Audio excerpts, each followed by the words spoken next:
गगन GS study point पर आप सभी का स्वागत है।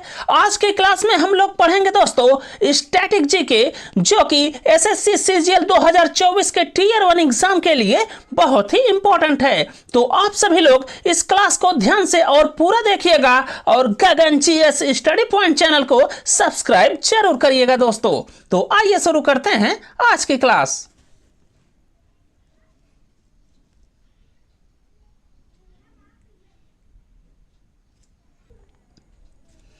आज की क्लास का पहला क्वेश्चन है, भरतनाट्यम शास्त्रीय नृत्य निम्नलिखित में से किस राज्य से संबंधित है। तो भरतनाट्यम शास्त्रीय नृत्य ये संबंधित है दोस्तों तमिलनाडु राज्य से, जो कि है ऑप्शन नंबर सी में। इसके बाद आप लोग भारत के सभी शास्त्रीय नृत्य और उससे संबंधित जो राज्य हैं उसे दोस्तों ध्यान में रखना है। तो आइए हम लोग उसे देखते हैं।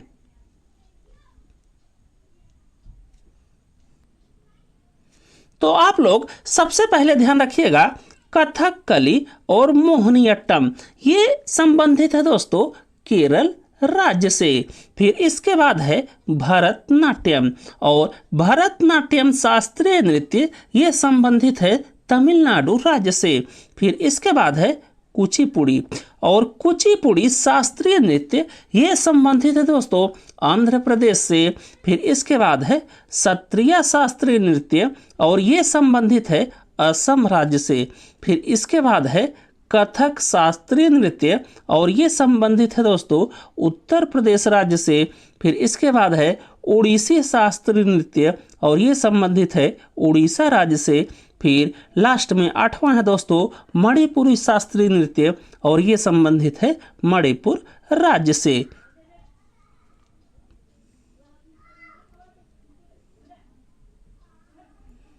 इसके बाद आप लोग ध्यान रखिएगा कि भारत का सबसे पुराना शास्त्रीय नृत्य है भरतनाट्यम। फिर इसके बाद आप लोग ध्यान रखिएगा, संगीत नाटक अकादमी के अनुसार वर्तमान में 8 शास्त्रीय नृत्य शैलियां हैं। तो ये बात दोस्तों आप लोग ध्यान रखिएगा कि भारत का सबसे पुराना शास्त्रीय नृत्य है भरतनाट्यम, जो कि है तमिलनाडु राज्य का, और संगीत नाटक अकादमी के अनुसार भारत में वर्तमान में 8 शास्त्रीय नृत्य की शैलियां हैं। फिर इसके बाद आपको ध्यान रखना है फाग नृत्य, और ये संबंधित है दोस्तों हरियाणा राज्य से। फिर इसके बाद है वेलाकाली नृत्य, और ये संबंधित है केरल राज्य से। फिर इसके बाद है चैती नृत्य शैली, और ये संबंधित है उड़ीसा राज्य से।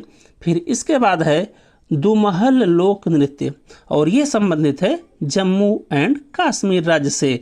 फिर इसके बाद आप लोग ध्यान रखिएगा बास नृत्य, या इसी को कहा जाता है दोस्तों चेरवा नृत्य, और ये संबंधित है मिजोरम राज्य से।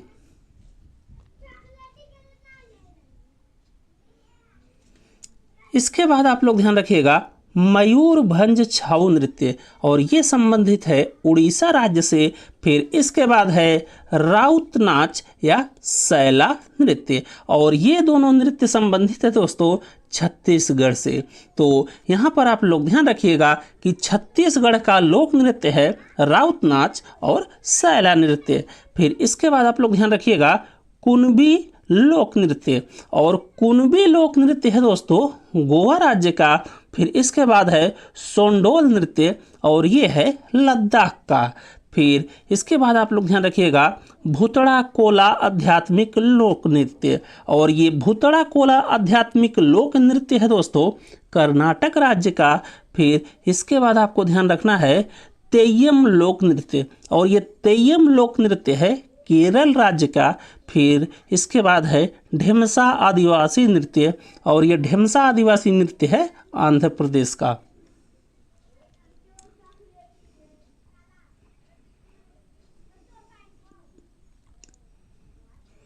इसके बाद अगला क्वेश्चन देखिए, क्वेश्चन नंबर 2, और इसमें है चोंग लोक नृत्य निम्न में से किस राज्य से संबंधित है। तो चोंग लोक नृत्य ये संबंधित है दोस्तों नागालैंड से, जो कि है ऑप्शन नंबर बी में।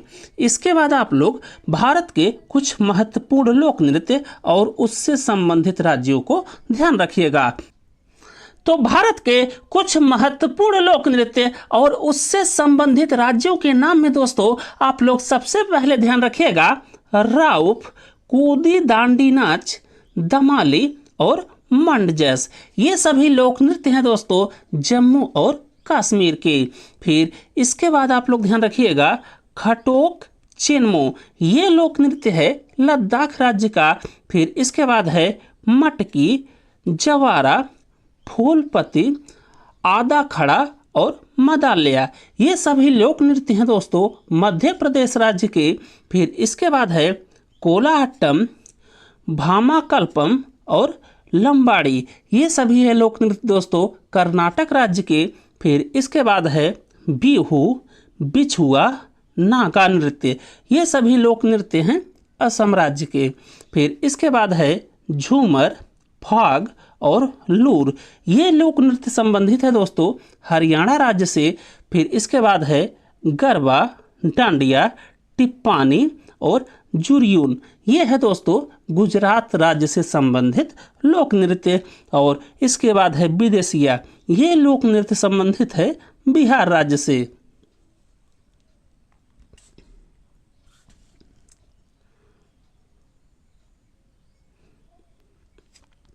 इसके बाद आप लोग ध्यान रखिएगा पद यानी काली अट्टम, ये पद यानी और काली अट्टम लोक नृत्य है दोस्तों केरल राज्य के। और यक्षगान, लांबी, कुनीथा और सुग्गी, ये लोक नृत्य संबंधित हैं कर्नाटक राज्य से। फिर इसके बाद है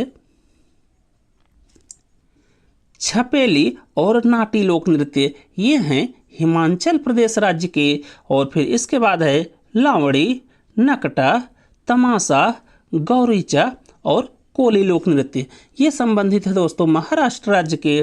फिर इसके बाद है सावरी, धुमरा और छाऊ, ये लोक नृत्य हैं उड़ीसा राज्य के। फिर इसके बाद है जात्रा, गंभीरा, बाउल और कीर्तन, ये हैं दोस्तों पश्चिम बंगाल से संबंधित लोक नृत्य। फिर इसके बाद है भांगड़ा, गिद्दा, ये हैं पंजाब राज्य से संबंधित लोक नृत्य। और फिर इसके बाद है घूमर, सुईसनी और गढ़गौर, ये संबंधित है राजस्थान राज्य से। फिर इसके बाद है कुम्मी, कोलाहट्टम और कवाड़ी, ये संबंधित हैं दोस्तों तमिलनाडु राज्य से। फिर इसके बाद है नौटंकी, रासलीला और कजरी, ये संबंधित हैं दोस्तों उत्तर प्रदेश राज्य से। फिर इसके बाद है गढ़वाली, कुमायूनी और झोरा, ये संबंधित हैं उत्तराखंड राज्य से। फिर इसके बाद है तमांग, सेलो और मुखौटा लोक नृत्य, ये संबंधित है दोस्तों सिक्किम राज्य से।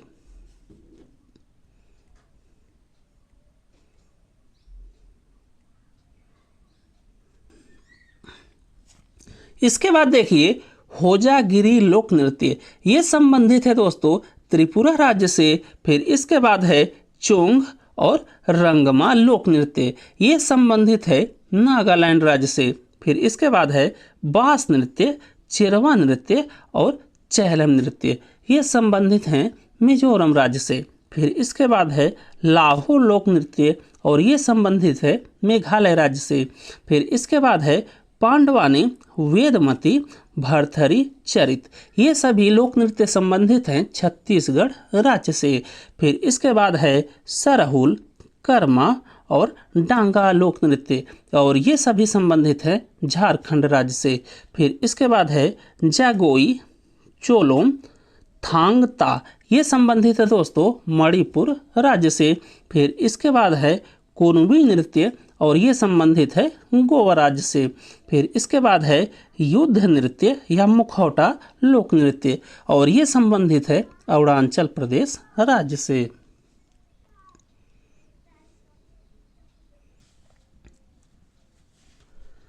इसके बाद अगला क्वेश्चन देखिए, क्वेश्चन नंबर 3 और इसमें है यामिनी कृष्णमूर्ति किस नृत्य शैली के लिए प्रसिद्ध हैं।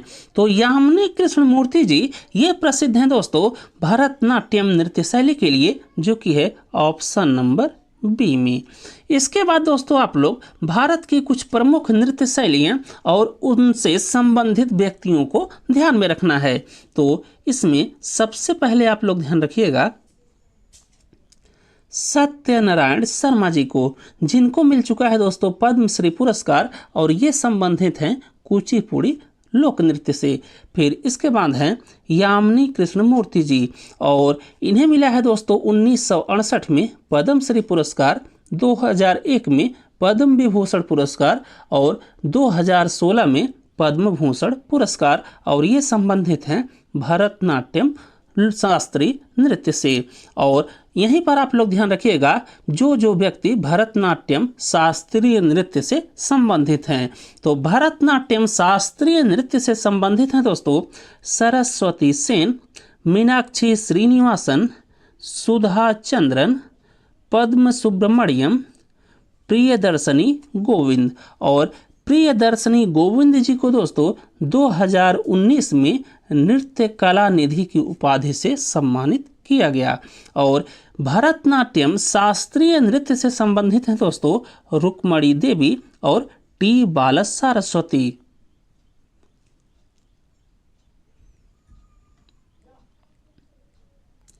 इसके बाद आप लोग ध्यान रखिएगा सुरेखा पुड़ेकर, और ये संबंधित हैं लावड़ी नृत्य से। फिर इसके बाद हैं शर्मिला विश्वास, और इन्हें दोस्तों 1998 में सर्वश्रेष्ठ नृत्य कला पुरस्कार से सम्मानित किया गया, और ये संबंधित हैं ओडिसी नृत्य से। फिर ओडिसी नृत्य में ही आप लोग ध्यान रखिएगा कि लक्ष्मी प्रिया महापात्रा, ये भी संबंधित हैं दोस्तों ओडिसी नृत्य शैली से। फिर इसके बाद हैं नीलेश्वर मुखर्जी, और ये संबंधित हैं दोस्तों मणिपुरी शास्त्रीय नृत्य से। फिर इसके बाद हैं गोपिका वर्मा, और ये संबंधित हैं मोहिनी अट्टम शास्त्रीय नृत्य से। फिर इसके बाद हैं आदित्य मंगलदास और सोवाना नारायण, ये लोग संबंधित हैं दोस्तों कथक शास्त्रीय नृत्य से।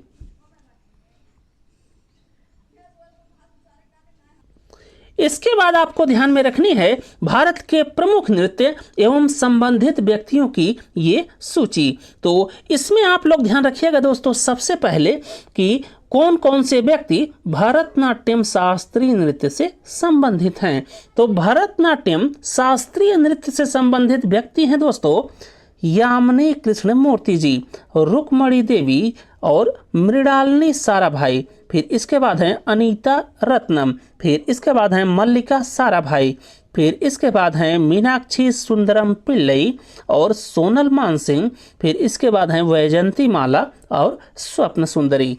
तो ये लोग दोस्तों भरतनाट्यम शास्त्रीय नृत्य से संबंधित हैं, इस बात को आप लोग ध्यान में रखिएगा।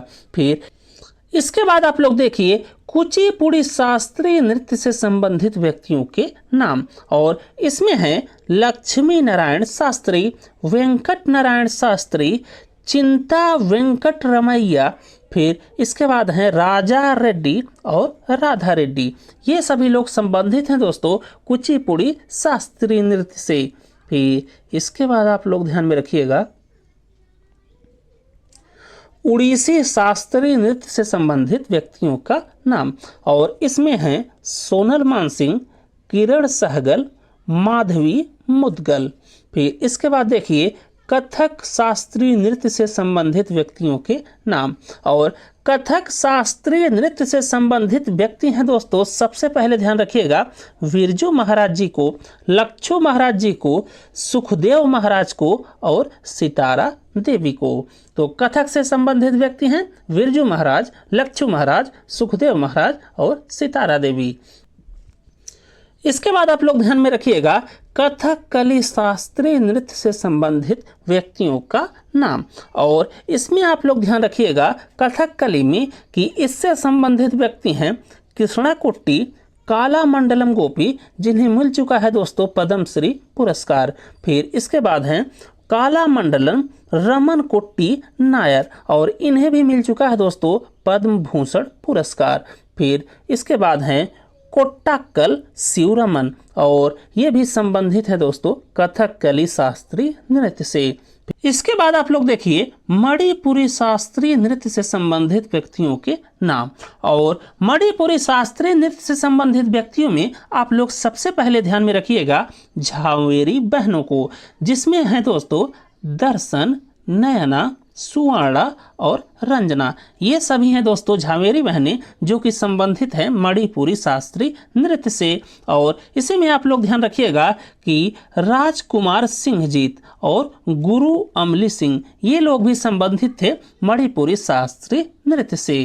फिर इसके बाद आप लोग ध्यान में रखिएगा दोस्तों कल्याणी अम्मा, सुनंदा नायर, पल्लवी कृष्णन और गोपिका वर्मा ये लोग संबंधित हैं दोस्तों मोहिनी अट्टम शास्त्रीय नृत्य से। इसके बाद आप लोग देखिए सत्रिय शास्त्रीय नृत्य से संबंधित व्यक्तियों के नाम। और इसमें आप लोग ध्यान रखिएगा जतिन गोस्वामी को, और फिर इसके बाद हैं घनकांत बोरा जी, फिर इसके बाद हैं मणिका बारबयान, और फिर लास्ट में आप लोग ध्यान रखिएगा डॉक्टर भूपेन हजारिका। ये सभी लोग संबंधित हैं दोस्तों सत्रिय शास्त्रीय नृत्य से। फिर इसके बाद आप लोग ध्यान में रखिएगा रघुनाथ दत्ता और बहादुर सिंह जी को, जो कि संबंधित हैं छाऊ लोक नृत्य से।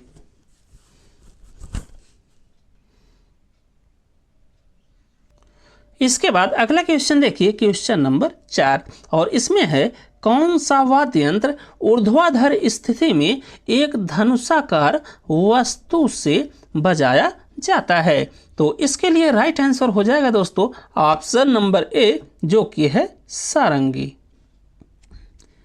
इसके बाद अगला क्वेश्चन देखिए क्वेश्चन नंबर 5, और इसमें है निम्न में एक तार वाला वाद्य यंत्र है। तो एक तार वाला वाद्य यंत्र है दोस्तों सरोद, जो कि है ऑप्शन नंबर बी में। और इसी से संबंधित आप लोग ध्यान रखिएगा दोस्तों एक तार वाले अन्य वाद्य यंत्र हैं सितार, रेबाब और बैंजो। ये सभी दोस्तों एक तार वाले वाद्य यंत्र हैं जिन्हें कार्डोफोन भी कहा जाता है।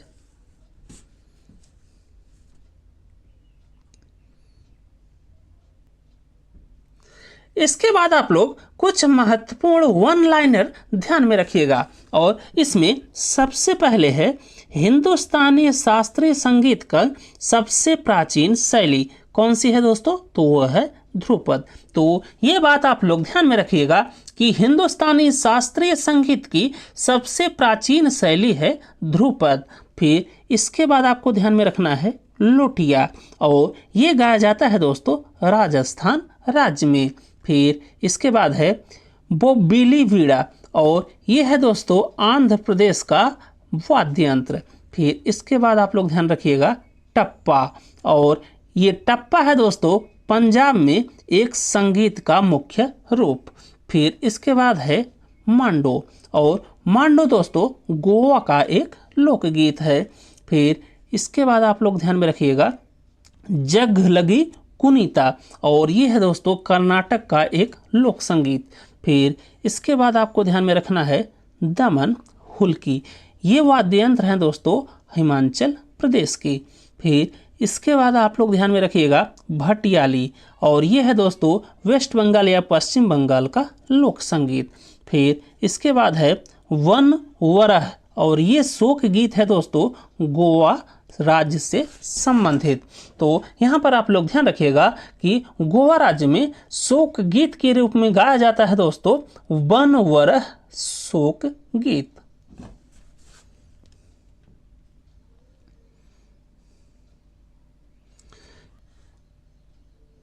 इसके बाद आप लोग ध्यान में रखिएगा घना वाद्य, और इसी का नाम है दोस्तों इंडियोफोन्स। फिर इसके बाद आपको ध्यान में रखना है कव्वाली की उत्पत्ति, ये दोस्तों भारतीय उपमहाद्वीप में हुई है कव्वाली की उत्पत्ति। फिर इसके बाद है खुवांग, और ये वाद्य यंत्र है दोस्तों मिजोरम राज्य का। फिर इसके बाद है भालेरी लोकगीत, और ये लोकगीत है दोस्तों राजस्थान राज्य से संबंधित।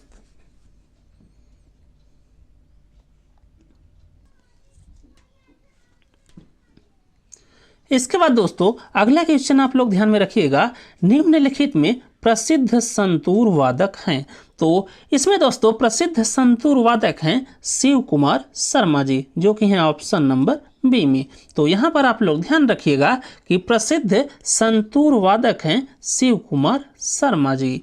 फिर इसके बाद आप लोग कुछ महत्वपूर्ण व्यक्तियों का नाम ध्यान में रखिएगा और वे कौन से वाद्य यंत्र से संबंधित हैं उसे भी आप लोग ध्यान में रखिएगा। तो इसमें सबसे पहले आप लोग ध्यान में रखिएगा उस्ताद बिस्मिल्लाह खान जी को, और ये संबंधित हैं शहनाई से। और इन्होंने दोस्तों 1950 के पहले गणतंत्र दिवस के अवसर पर शहनाई बजाई थी। और इसके बाद देख लीजिए इन्हें कौन कौन सा पुरस्कार या सम्मान प्राप्त हुआ है। तो 1961 में उस्ताद बिस्मिल्लाह खान जी को मिला दोस्तों पद्मश्री पुरस्कार। फिर इसके बाद 1968 में इन्हें मिला है दोस्तों पद्म भूषण पुरस्कार, और 1980 में इन्हें मिल चुका है पद्म विभूषण पुरस्कार, और 2001 में दोस्तों इन्हें मिल चुका है भारत रत्न पुरस्कार। फिर इसके बाद आप लोग ध्यान में रखिएगा किशन महाराज जी को, और ये है दोस्तों बनारस घराने से संबंधित, और किशन महाराज जी थे एक तबला वादक। फिर इसके बाद आप लोग ध्यान में रखिएगा पाल घाटी मणि अय्यर जी का नाम, और ये संबंधित हैं मृदंग से। इसके बाद आप लोग ध्यान में रखिएगा दोस्तों सबसे पुराना ख्याल घराना है ग्वालियर घराना, और ग्वालियर घराने के प्रतिपादक के रूप में थे दोस्तों बालकृष्ण और वासुदेव जोशी जी। और इसी घराने से संबंधित व्यक्ति थे दोस्तों हस्सू खां, हद्दू खां, नाथू खां, कुमार गंधर्व और तानसेन जी। इसके बाद आप लोग ध्यान में रखिएगा आगरा घराना, और आगरे घराने से संबंधित व्यक्ति थे दोस्तों उस्ताद फैज खां, गुलाम अब्बास और विलायत हुसैन खां। फिर इसके बाद आप लोग ध्यान में रखिएगा किराना घराना, और किराना घराने से संबंधित व्यक्ति थे अब्दुल करीम खां और अब्दुल वहीद खान जी। इसके बाद आप लोग ध्यान में रखिएगा दोस्तों जयपुर अतरौलिया घराना, और जयपुर अतरौलिया घराने से संबंधित व्यक्ति थे मल्लिका अर्जुन मंसूर, किशोरी ओमनाकर और केसरबाई केरकर।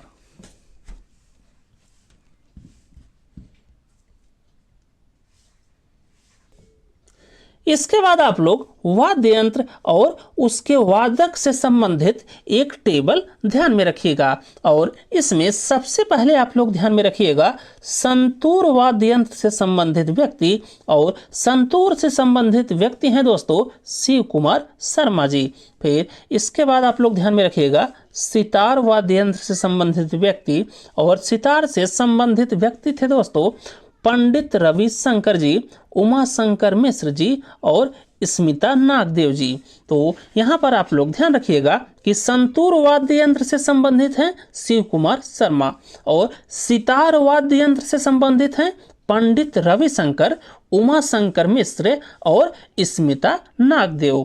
फिर इसके बाद आप लोग ध्यान में रखिएगा तबला वाद्य यंत्र से संबंधित व्यक्तियों के नाम, और तबला वाद्य यंत्र से संबंधित व्यक्ति हैं दोस्तों जाकिर हुसैन, किशन महाराज और गुदोई महाराज। फिर इसके बाद आप लोग ध्यान में रखिएगा बांसुरी वाद्य यंत्र से संबंधित व्यक्तियों के नाम, और इससे संबंधित हैं दोस्तों पन्नालाल घोष, हरि प्रसाद चौरसिया जी। फिर इसके बाद आपको ध्यान में रखना है सरोद वाद्य यंत्र से संबंधित व्यक्तियों के नाम, और इससे संबंधित व्यक्ति हैं अमजद अली खां, विश्वजीत राय और अकबर अली खां। फिर इसके बाद आप लोग ध्यान में रखिएगा शहनाई वाद्य यंत्र से संबंधित व्यक्तियों के नाम, और इससे संबंधित व्यक्तियों में आप लोग सबसे पहले ध्यान में रखिएगा बिस्मिल्लाह खान जी को और दयाशंकर जगन्नाथ जी को। फिर इसके बाद आप लोग ध्यान में रखिएगा वायलिन से संबंधित व्यक्तियों के नाम, और वायलिन वाद्य यंत्र से संबंधित व्यक्तियों में आप लोग ध्यान में रखिएगा एल सुब्रमण्यम जी को, रागनी शंकर जी को और विष्णु गोविंद जी का नाम। फिर इसके बाद हैं वीणा वाद्य यंत्र से संबंधित व्यक्ति, और इसमें है दोस्तों एस बालचंद्रन और बदरुद्दीन जी। फिर इसके बाद आप लोग ध्यान में रखिएगा सारंगी वाद्य यंत्र से संबंधित व्यक्तियों के नाम, और इसमें है दोस्तों उस्ताद विंदु खान जी। फिर लास्ट में आपको ध्यान में रखना है मृदंग वाद्य यंत्र से संबंधित व्यक्तियों के नाम, और मृदंग से संबंधित व्यक्ति हैं टीवी गोपाल कृष्णन और भीकम सिंह जी।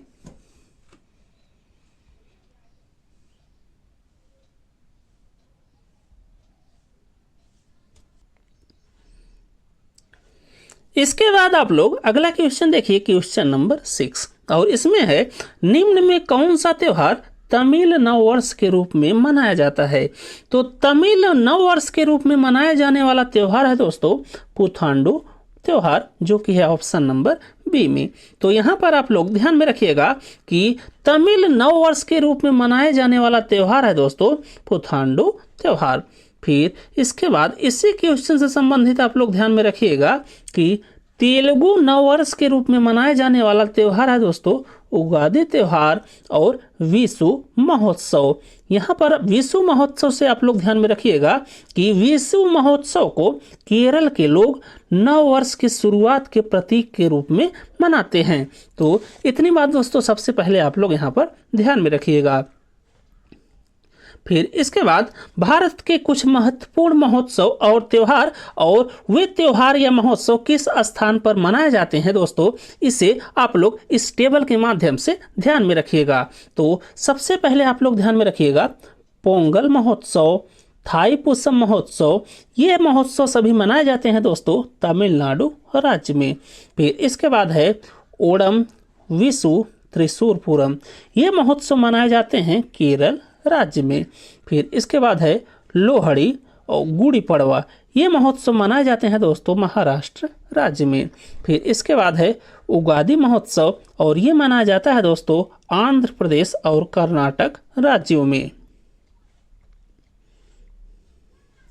फिर इसके बाद आप लोग ध्यान में रखिएगा लोसर महोत्सव, और लोसर महोत्सव मनाया जाता है दोस्तों लद्दाख और सिक्किम दोनों राज्यों में। लेकिन यहीं पर आप लोग ध्यान में रखिएगा नरोपा महोत्सव, ये मनाया जाता है सिर्फ दोस्तों लद्दाख में। फिर इसके बाद आपको ध्यान में रखना है पौष मेला एवं दुर्गा पूजा महोत्सव, और ये सभी संबंधित है दोस्तों वेस्ट बंगाल या पश्चिम बंगाल राज्य से। इसके बाद आप लोग ध्यान में रखिएगा नुआखाई और बाली जत्रा महोत्सव, ये संबंधित है उड़ीसा राज्य से। फिर इसके बाद है गढ़गौर महोत्सव, और ये मनाया जाता है राजस्थान राज्य में। फिर इसके बाद है बथुकम्मा महोत्सव, और ये मनाया जाता है दोस्तों तेलंगाना राज्य में। फिर इसके बाद है सनबर्न महोत्सव, और ये मनाया जाता है गोवा राज्य में। फिर इसके बाद है अम्बुबाची का मेला, और ये मेला है दोस्तों असम राज्य का। फिर इसके बाद है तोगरिया महोत्सव और सोलुंग त्योहार, और ये है दोस्तों अरुणाचल प्रदेश से संबंधित। फिर इसके बाद है वैसाखी, और ये मनाया जाता है पंजाब राज्य में।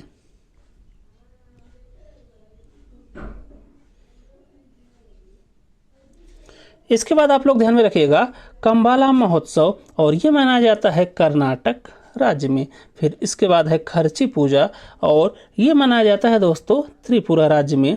फिर इसके बाद है याओ सांग और पोरग, ये दोनों त्यौहार मनाए जाते हैं दोस्तों मणिपुर राज्य में। फिर इसके बाद है खासी त्यौहार, वांगला त्यौहार और 100 ड्रम महोत्सव, ये मनाए जाते हैं दोस्तों मेघालय राज्य में। फिर इसके बाद है सरहुल, जो कि मनाया जाता है वसंत ऋतु में, और ये संबंधित है दोस्तों झारखंड राज्य से। फिर इसके बाद है हार्नबिल महोत्सव, और ये संबंधित है नागालैंड राज्य से। फिर इसके बाद आप लोग ध्यान में रखिएगा चाप चारकोट महोत्सव, और ये संबंधित है दोस्तों मिजोरम राज्य से। फिर इसके बाद है थाई पुसम महोत्सव, और ये संबंधित है तमिलनाडु राज्य से। फिर नोट्स में आप लोग ध्यान में रखिएगा हम्पी महोत्सव, और ये है दोस्तों कर्नाटक राज्य से संबंधित। फिर इसके बाद है खजुराहो नृत्य महोत्सव, और ये संबंधित है मध्य प्रदेश राज्य से। फिर इसके बाद आप लोग ध्यान में रखिएगा तीज उत्सव, और ये संबंधित है दोस्तों राजस्थान राज्य से। फिर इसके बाद है तोसाली राष्ट्रीय शिल्प मेला, पुरी बीच महोत्सव और कोणार्क महोत्सव, ये सभी मनाए जाते हैं दोस्तों उड़ीसा राज्य में। फिर इसके बाद है काला घोड़ा उत्सव और ये मनाया जाता है महाराष्ट्र में। फिर इसके बाद है रण उत्सव और ये मनाया जाता है गुजरात राज्य में। फिर इसके बाद है पुष्कर ऊंट मेला, ये मनाया जाता है राजस्थान राज्य में। फिर लास्ट में आप लोग ध्यान में रखिएगा गोकुल अष्टमी, ये मनाई जाती है दोस्तों मथुरा में भाद्रपद में।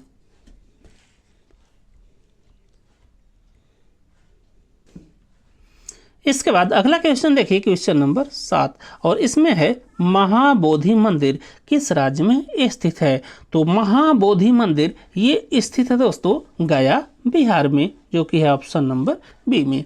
इसके बाद आप लोग भारत के कुछ महत्वपूर्ण मंदिर और वे किस स्थान पर स्थित हैं उससे संबंधित दोस्तों आप लोग कुछ वन लाइनर देख लीजिए। तो इसमें सबसे पहले आप लोग ध्यान रखिएगा कामाख्या माता मंदिर, और कामाख्या माता मंदिर स्थित है असम राज्य में।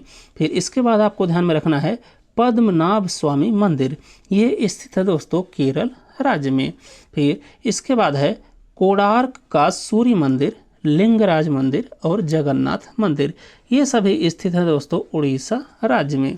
फिर इसके बाद आपको ध्यान में रखना है विरूपाक्ष मंदिर, विट्ठल स्वामी मंदिर, हम्पी जहाँ पर है मौजूद है दोस्तों द्रविड़ वास्तुकला शैली, ये सभी स्थित हैं कर्नाटक राज्य में।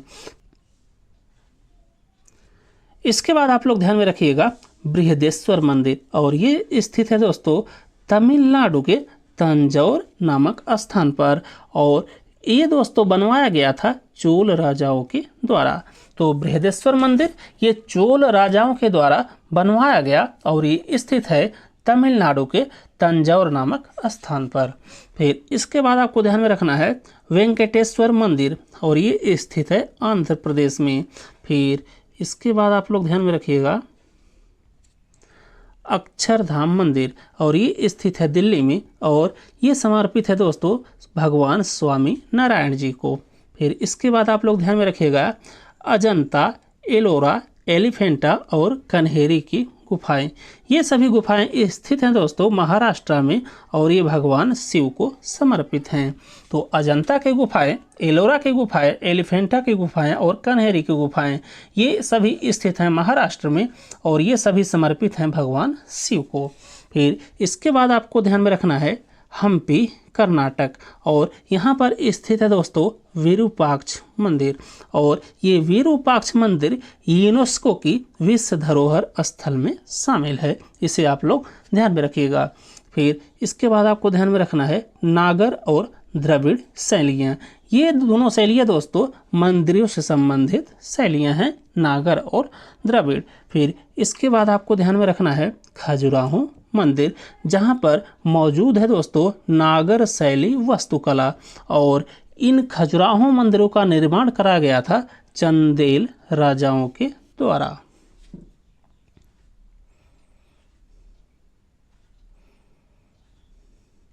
इसके बाद आपको ध्यान में रखना है तलातल घर, जो कि एक ऐतिहासिक स्थल है या धरोहर है, निम्न में से किस राज्य में स्थित है।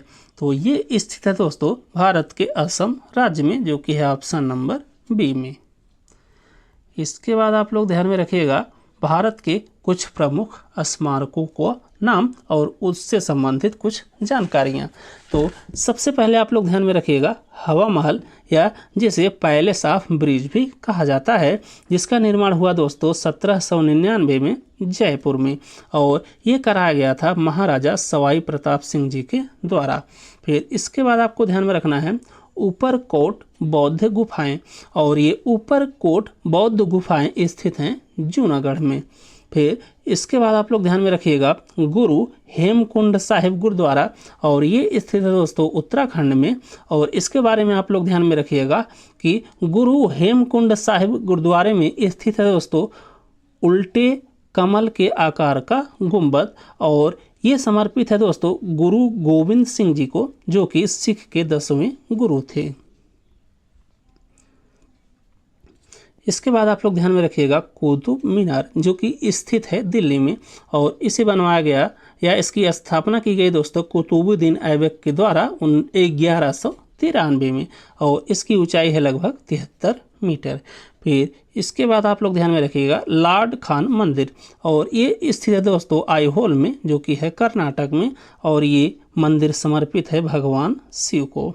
फिर इसके बाद आप लोग ध्यान में रखिएगा तलाजा गुफाएं, और ये तलाजा गुफाएं स्थित है गुजरात राज्य में। फिर इसके बाद आपको ध्यान में रखना है फतेहपुर सीकरी, जिसका निर्माण करवाया गया दोस्तों अकबर के द्वारा, और यहाँ पर स्थित हैं जोधाबाई का महल, पंचमहल और बुलंद दरवाज़ा। फिर इसके बाद आपको ध्यान में रखना है इंडिया गेट, जो कि बना था दोस्तों 1921 में राजपथ मार्ग नई दिल्ली में, और इसका डिजाइन किया गया दोस्तों एडविन लुटियंस के द्वारा। और ये जो इंडिया गेट है दोस्तों, ये युद्ध स्मारक के रूप में जाना जाता है, और दोस्तों ये इंडिया गेट प्रथम विश्व युद्ध में जान गंवाने वाले भारतीय सैनिकों की याद में निर्मित किया गया था।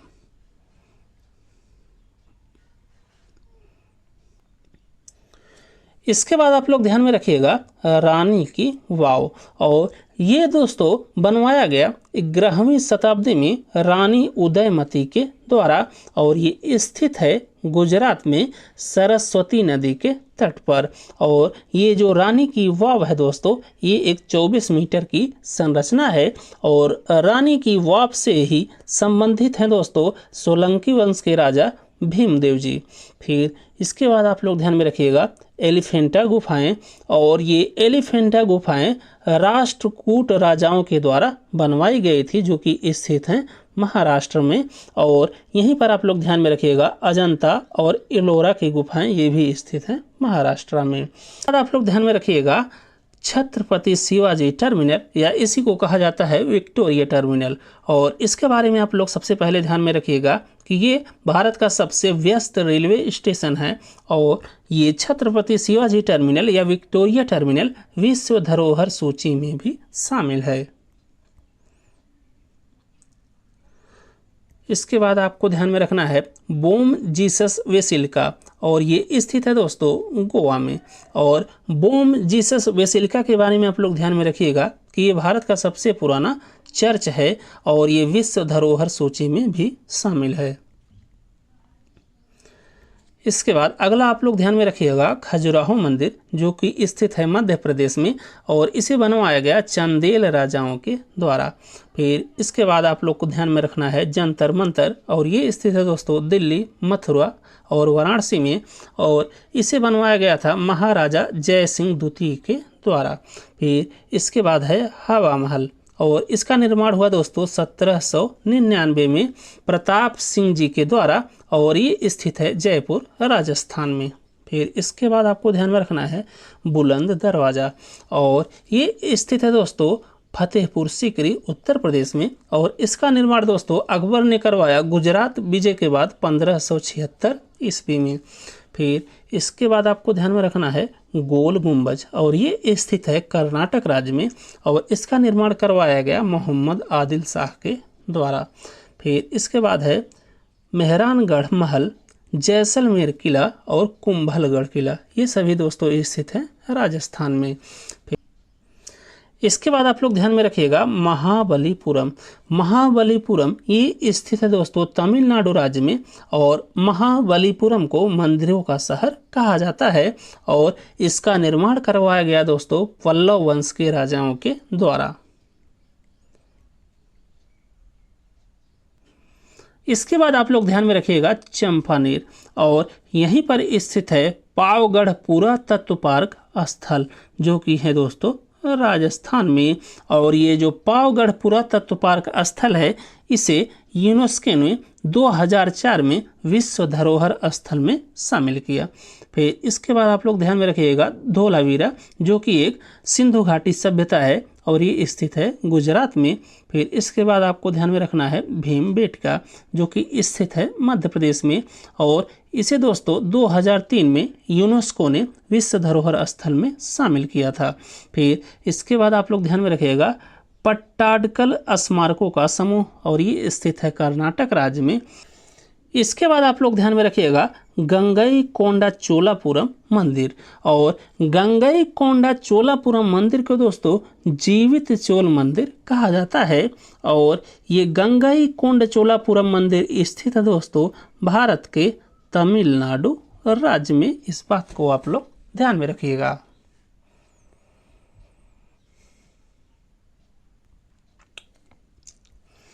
इसके बाद अगला क्वेश्चन देखिए, क्वेश्चन नंबर 9, और इसमें है निम्नलिखित में पहला ज्ञानपीठ पुरस्कार किसे मिला था।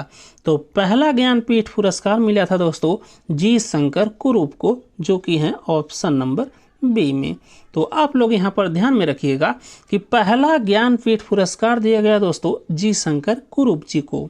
फिर इसके बाद आप लोग ज्ञानपीठ पुरस्कार में ध्यान में रखिएगा कि ज्ञानपीठ पुरस्कार की शुरुआत हुई 1961 में और पहला ज्ञानपीठ पुरस्कार दिया गया 1965 में जी शंकर कुरूप जी को, जो कि थे एक मलयालम लेखक।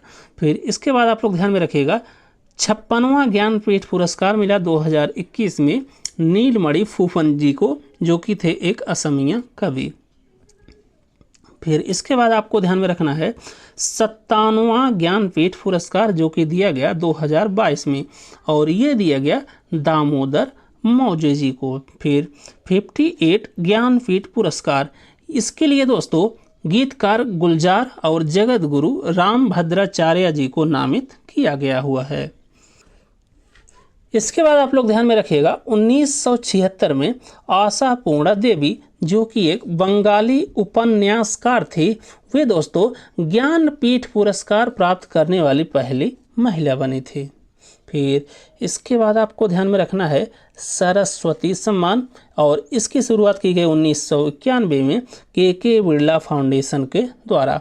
और पहला सरस्वती सम्मान प्राप्त करने वाले व्यक्ति थे दोस्तों हरिवंश राय बच्चन जी, और पहला महिला सरस्वती सम्मान प्राप्त करने वाली महिला थी दिलीप कौर तिवाना जी।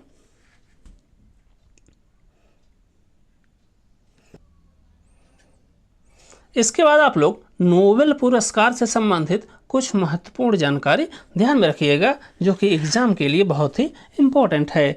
तो सबसे पहले आप लोग ध्यान में रखिएगा नोबेल पुरस्कार में कि डायनामाइट के आविष्कारक अल्फ्रेड नोबेल ने नोबेल पुरस्कार की स्थापना की, और ये नोबेल पुरस्कार दोस्तों 1901 से हर वर्ष दिया जाता है 10 दिसंबर को, और यह कुल 6 क्षेत्रों में दिया जाता है, जिसमें है दोस्तों भौतिक विज्ञान, रसायन विज्ञान, शरीर विज्ञान या चिकित्सा। फिर इसके बाद है साहित्य, शांति और आर्थिक विज्ञान। और यहाँ पर आप लोग ध्यान रखिएगा कि आर्थिक विज्ञान को जोड़ा गया दोस्तों इसमें 1968 में। फिर इसके बाद आप लोग 2023 में जिन लोगों को नोबेल पुरस्कार प्राप्त हुआ था उनके नाम देख लीजिए, और उन्हें किस लिए नोबेल पुरस्कार दिया गया उसे देख लीजिए। तो सबसे पहले आप लोग ध्यान में रखिएगा क्लाउडिया गोल्डिन जी का नाम, और क्लाउडिया गोल्डिन को दिया गया नोबेल पुरस्कार दोस्तों 2023 में आर्थिक विज्ञान के क्षेत्र में। फिर इसके बाद हैं नरगिस मोहम्मदी, और इन्हें दिया गया 2023 का नोबेल शांति के क्षेत्र में। फिर इसके बाद हैं जॉन फॉसे, और जॉन फॉसे को दिया गया दोस्तों नोबेल पुरस्कार साहित्य के क्षेत्र में। फिर इसके बाद आप लोग ध्यान में रखिएगा जी बावेंडी, लुइस ई ब्रूस और आई एकिमो, और इन तीनों लोगों को दिया गया दोस्तों नोबेल पुरस्कार रसायन विज्ञान के क्षेत्र में। फिर इसके बाद हैं पियरे अगोस्टिनी, फेर्नक क्राउज और एनी हुलियर, और इन्हें दिया गया दोस्तों नोबेल पुरस्कार भौतिक विज्ञान के क्षेत्र में। फिर इसके बाद हैं कारिको और वेइसमैन, और इन्हें दिया गया चिकित्सा के क्षेत्र में नोबेल पुरस्कार। फिर इसके बाद आप लोग ध्यान में रखिएगा कि 1913 में नोबेल पुरस्कार मिला दोस्तों रविंद्रनाथ टैगोर जी को, और ये मिला इन्हें गीतांजलि के लिए। फिर यहीं पर आप लोग ध्यान में रखिएगा कि 1913 में जब रविंद्रनाथ टैगोर जी को गीतांजलि के लिए नोबेल पुरस्कार मिला दोस्तों, तो ये पहले भारतीय बने जिन्हें नोबेल पुरस्कार दिया गया। फिर इसी में आप लोग ध्यान में रखिएगा कि साहित्य का नोबेल पाने वाले पहले गैर यूरोपीय व्यक्ति भी हैं दोस्तों रविंद्रनाथ टैगोर जी, जिन्हें 1913 में नोबेल पुरस्कार मिला था गीतांजलि के लिए, और ये पहले भारतीय भी हैं जिन्हें नोबेल पुरस्कार प्राप्त हुआ है। इसके बाद आप लोग ध्यान में रखिएगा 1930 में नोबेल पुरस्कार मिला सीवी रमन जी को भौतिक विज्ञान के क्षेत्र में। फिर इसके बाद आपको ध्यान में रखना है 1979 में नोबेल पुरस्कार मिला मदर टेरेसा जी को शांति के क्षेत्र में। और इसके बाद आपको ध्यान में रखना है 1998 में नोबेल पुरस्कार मिला अमर्त्य सेन जी को आर्थिक विज्ञान के क्षेत्र में। फिर इसके बाद आपको ध्यान में रखना है 2014 में नोबेल पुरस्कार मिला दोस्तों कैलाश सत्यार्थी जी को शांति के क्षेत्र में। और ये दोस्तों शांति के क्षेत्र में किसी भी भारतीय को मिलने वाला नोबेल पुरस्कार ये दोस्तों दूसरी बार था। पहली बार मिला था शांति के क्षेत्र में मदर टेरेसा जी को 1979 में।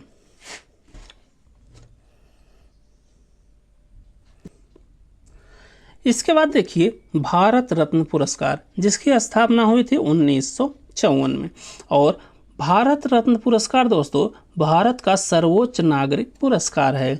और पहला भारत रत्न पुरस्कार दिया गया था दोस्तों सी राजागोपालाचारी जी को, सर्वपल्ली राधाकृष्णन को और सीवी रमन जी को। और 2001 में भारत रत्न पुरस्कार दिया लता मंगेशकर जी को। और लता मंगेशकर जी भारत रत्न पुरस्कार पाने वाली पहली गायिका बनी थी। फिर इसके बाद आपको ध्यान में रखना है 2024 में 5 लोगों को भारत रत्न पुरस्कार दिया गया, जिसमें आप लोग ध्यान में रखिएगा कर्पूरी ठाकुर जी हैं, LK आडवाणी जी या लाल कृष्ण आडवाणी जी, चौधरी चरण सिंह जी, PV नरसिम्हा राव जी और S स्वामीनाथन जी, जो कि भारत में हरित क्रांति के जनक के रूप में जाने जाते हैं।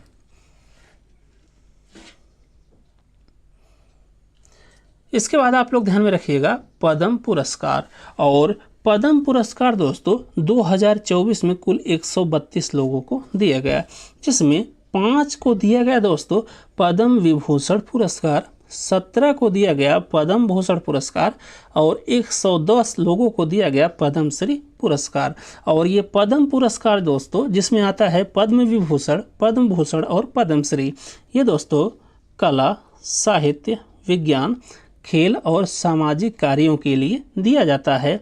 और ये हर वर्ष 15 अगस्त को दिया जाता है पद्म पुरस्कार। तो सबसे पहले इसमें देखिए पद्म विभूषण पुरस्कार। और पद्म विभूषण में आप लोग ध्यान रखिएगा कि ये दूसरा सर्वोच्च नागरिक सम्मान पुरस्कार है। और पहली बार पद्म विभूषण पुरस्कार दिया गया जाकिर हुसैन को, सत्येंद्र नाथ बोस को, नंदलाल बोस को और वी कृष्ण मेनन को। फिर इसके बाद आप लोग ध्यान में रखिएगा 2008 में पद्म विभूषण पुरस्कार दिया गया था विश्वनाथन आनंद जी को, जो कि एक शतरंज के खिलाड़ी हैं। और 2024 में पद्म विभूषण पुरस्कार दिया गया M वेंकैया नायडू को, मिथुन चक्रवर्ती को, रोहन बोपन्ना को और पद्म सुब्रमण्यम को। फिर इसके बाद आप लोग ध्यान में रखिएगा पद्म भूषण पुरस्कार। और ये दोस्तों तीसरा सर्वोच्च नागरिक सम्मान है। और पहला पद्म भूषण पुरस्कार मिला था होमी जहांगीर भाभा जी को और शांति स्वरूप भटनागर जी को। फिर इसके बाद लास्ट में आप लोग ध्यान में रखिएगा पद्मश्री पुरस्कार। और ये पद्मश्री चौथा सर्वोच्च नागरिक सम्मान है।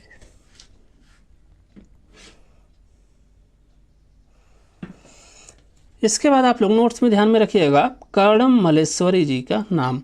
और कर्णम मल्लेश्वरी को दोस्तों अर्जुन पुरस्कार दिया गया 1994 में, राजीव गांधी खेल रत्न दिया गया 1999 में और पद्मश्री पुरस्कार दिया गया 1999 में। इसके बाद आप लोग ध्यान में रखिएगा वीरता पुरस्कार। और इसमें सबसे पहले आप लोग देखिए शांति काल में दिया जाने वाला वीरता का पुरस्कार। तो शांति काल में वीरता के जो पुरस्कार दिए जाते हैं दोस्तों, उसमें सबसे पहला नाम है अशोक चक्र का, और दूसरा है कीर्ति चक्र और तीसरा है शौर्य चक्र। तो सबसे पहले देखिए आप लोग अशोक चक्र को। तो अशोक चक्र दोस्तों शांति के काल में दिए जाने वाला वीरता का सर्वश्रेष्ठ पुरस्कार है। और पहला अशोक चक्र मिला था दोस्तों हवलदार बचित्तर सिंह और नायक नर बहादुर थापा जी को। फिर इसके बाद यहाँ पर दोस्तों पहले नाम था अशोक चक्र सेकंड, लेकिन 1967 में इसका नाम बदलकर कर दिया गया कीर्ति चक्र, और 2024 में कीर्ति चक्र मिला था अंशुमन सिंह जी को। फिर ऐसे ही दोस्तों यहाँ पर पहले था अशोक चक्र थर्ड या अशोक चक्र तृतीय, लेकिन 1967 में इसका नाम चेंज कर दिया गया शौर्य चक्र, और 2024 में शौर्य चक्र दिया गया पुरुषोत्तम कुमार जी को। इसके बाद आप लोग युद्ध के समय में दिए जाने वाले वीरता के पुरस्कार में ध्यान में रखिएगा कि इसमें भी होते हैं दोस्तों 3, जिसमें एक हो गया परमवीर चक्र, दूसरा हो गया महावीर चक्र और तीसरा हो गया वीर चक्र। तो परमवीर चक्र में आप लोग ध्यान में रखिएगा कि अब तक कुल 21 लोगों को दोस्तों परमवीर चक्र दिया जा चुका है, और ये परमवीर चक्र सर्वोच्च सैन्य पुरस्कार है जो कि युद्ध के समय में दिया जाता है। और पहला परमवीर चक्र जो विजेता थे दोस्तों वे थे मेजर सोमनाथ शर्मा जी। फिर इसके बाद दूसरे नंबर पर आता है दोस्तों महावीर चक्र, और तीसरे पर आता है वीर चक्र।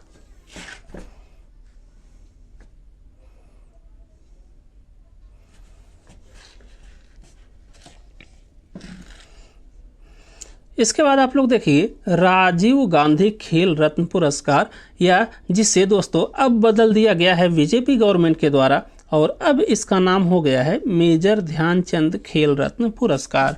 और ये दोस्तों खेल के क्षेत्र में सर्वोच्च पुरस्कार है, और ये जो राजीव गांधी खेल रत्न पुरस्कार है, या जिसे अब कहा जाता है मेजर ध्यानचंद खेल रत्न पुरस्कार, ये खेलों में उत्कृष्ट प्रदर्शन के लिए दिया जाता है, और इसकी स्थापना हुई थी 1992 में। और पहला दोस्तों जो राजीव गांधी खेल रत्न पुरस्कार, या जिसे अब कहा जाता है मेजर ध्यानचंद खेल रत्न पुरस्कार, ये प्राप्त किए थे विश्वनाथन आनंद जी। फिर इसके बाद आप लोग ध्यान में रखिएगा अर्जुन पुरस्कार, और अर्जुन पुरस्कार की स्थापना हुई 1961 में, और ये भी दिया जाता है दोस्तों खेल के क्षेत्र में। और मीना शाह ये खेलती हैं दोस्तों बैडमिंटन, और इन्हें 1962 में अर्जुन पुरस्कार दिया गया, और ये अर्जुन पुरस्कार प्राप्त करने वाली पहली महिला बनी मीना सिंह, जो कि खेलती हैं बैडमिंटन। फिर इसके बाद आप लोग ध्यान में रखिएगा और रेमन मैग्सेसे पुरस्कार, जिसकी स्थापना हुई थी 1957 में, और रेमन मैग्सेसे को दोस्तों एशिया का नोबेल पुरस्कार भी कहा जाता है। और पहले भारतीय जिन्हें रेमन मैग्सेसे पुरस्कार मिला वो थे विनोबा भावे। फिर इसके बाद आप लोग ध्यान में रखिएगा रेमन मैग्सेसे पुरस्कार प्राप्त करने वाली पहली भारतीय महिला संगीतकार हैं MS सुब्बू लक्ष्मी जी। और MS सुब्बू लक्ष्मी में आप लोग ध्यान रखिएगा कि इन्हें मिल चुका है दोस्तों पद्मश्री पुरस्कार 1988 में, पद्म भूषण 2002 में, पद्म विभूषण 2017 में, और 1990 में दोस्तों इन्हें संगीत नाटक अकादमी पुरस्कार भी मिल चुका है। इसके बाद आप लोग ध्यान में रखिएगा पुलित्जर पुरस्कार, और पुलित्जर पुरस्कार दोस्तों संगीत एवं साहित्य कला के क्षेत्र में दिया जाने वाला पुरस्कार है, और इसकी शुरुआत 1917 में कोलंबिया विश्वविद्यालय के द्वारा की गई थी। और पहले भारतीय जिन्हें पुलित्जर पुरस्कार दिया गया वो थे गोविंद बिहारी लाल। फिर इसके बाद आप लोग ध्यान में रखिए ग्रैमी पुरस्कार, और इसकी स्थापना की गई 1959 में, और ये ग्रैमी पुरस्कार दिया जाता है दोस्तों संगीत के क्षेत्र में। और पहले भारतीय जिन्हें ग्रैमी पुरस्कार प्राप्त हुआ वो थे रविशंकर, जिन्हें 1968 में ग्रैमी पुरस्कार दिया गया। और पहली भारतीय महिला जिन्हें ग्रैमी पुरस्कार दिया गया तो वो थी दोस्तों तन्वी शाह। फिर इसके बाद आप लोग ध्यान में रखिएगा कालिदास सम्मान, और इसकी स्थापना हुई 1980 में, और ये दोस्तों मध्य प्रदेश सरकार के द्वारा दिया जाता है कालिदास सम्मान पुरस्कार। इसके बाद नोट्स में आप लोग ध्यान में रखिएगा सबसे पहले 1992 में सिनेमा में लाइफ टाइम अचीवमेंट के लिए ऑस्कर पाने वाले पहले भारतीय थे सत्यजीत रे। फिर इसके बाद आपको ध्यान में रखना है गांधी नागरिकता शिक्षा पुरस्कार। इसकी शुरुआत हुई दोस्तों 2019 में और ये शुरू किया गया पुर्तगाल सरकार के द्वारा। फिर इसके बाद आपको ध्यान में रखना है अपर्णा सतीशन जी का नाम। और अपर्णा सतीशन ये दोस्तों कुचिपुड़ी शास्त्रीय नृत्य से संबंधित हैं और इन्हें दोस्तों राष्ट्रीय नृत्य शिरोमणि पुरस्कार दिया गया 2022 में। फिर इसके बाद आपको ध्यान में रखना है मिलेना साल्वनी जी का नाम, जिन्हें 2019 में कथकली नृत्य में योगदान के लिए पद्म श्री पुरस्कार दिया गया। फिर इसके बाद हैं उस्ताद अल्लाह रखा, जो कि हैं एक दोस्तों तबला वादक और इन्हें 1977 में पद्म श्री पुरस्कार दिया गया। फिर इसके बाद आप लोग ध्यान में रखिएगा पंडित रविशंकर प्रसाद जी को, जिन्हें 1999 में भारत रत्न दिया गया, और पंडित भीमसेन जोशी जी को, जिन्हें 2008 में भारत रत्न पुरस्कार दिया गया।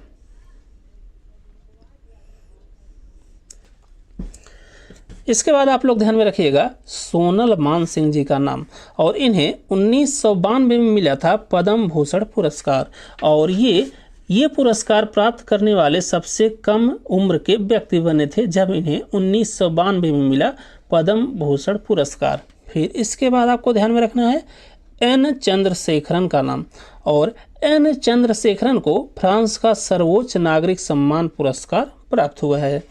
फिर इसके बाद आपको ध्यान में रखना है तपन कुमार पटनायक जी का नाम, और इन्हें छाओ नृत्य के लिए संगीत नाटक अकादमी पुरस्कार प्राप्त हुआ है।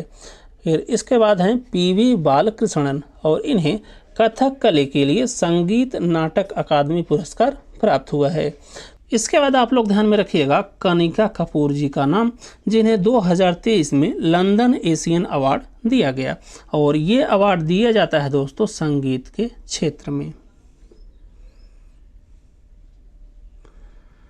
इसके बाद आपको ध्यान में रखना है शांति स्वरूप भटनागर पुरस्कार, और ये दिया जाता है विज्ञान एवं प्रौद्योगिकी के क्षेत्र में। फिर इसके बाद आपको ध्यान में रखना है governor of the year award 2023, ये दिया गया शक्तिकांत दास जी को। फिर इसके बाद आप लोग ध्यान में रखिएगा queen of melody, voice of the millennium और नाइटिंगेल ऑफ इंडिया, ये सभी कहा जाता है दोस्तों लता मंगेशकर जी को। और यहीं पर आप लोग ध्यान में रखिएगा कि नाइटिंगेल ऑफ इंडिया ये कहा जाता है दोस्तों सरोजनी नायडू जी को भी, तो इस बात का आप लोग ध्यान में रखिएगा। फिर हेमा मालिनी को दोस्तों, जो कि एक भरतनाट्यम नृत्यांगना हैं और एक अभिनेत्री भी हैं, इन्हें 2000 में पद्म श्री पुरस्कार दिया गया था।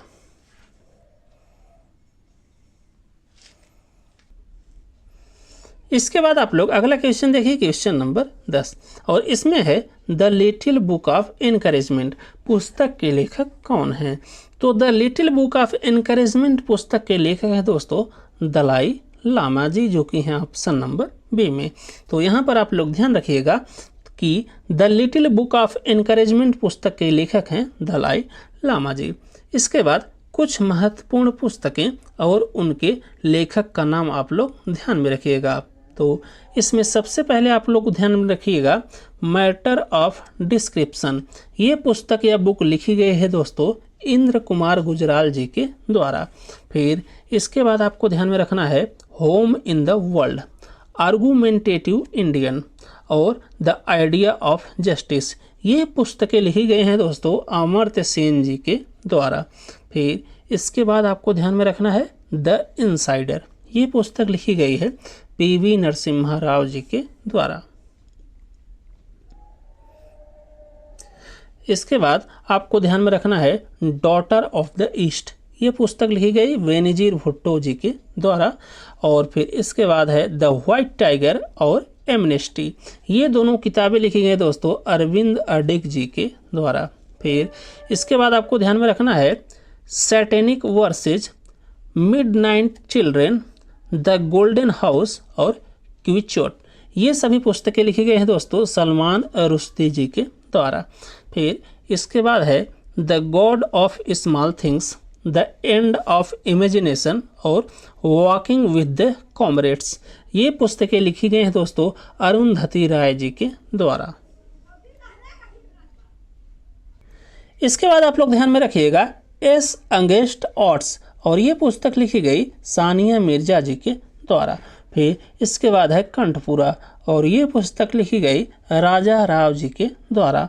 फिर इसके बाद है वाई आई एम एथिस्ट, और ये पुस्तक लिखी गई थी दोस्तों शहीद आजम भगत सिंह जी के द्वारा। इसके बाद आप लोग ध्यान में रखिएगा the one Indian girl, 5 point someone, 2 states, what young India wants. ये सभी पुस्तकें लिखी गए हैं दोस्तों चेतन भगत जी के द्वारा। फिर इसके बाद है 2 लाइफ्स, ये पुस्तक लिखी गई विक्रम सेठ के द्वारा।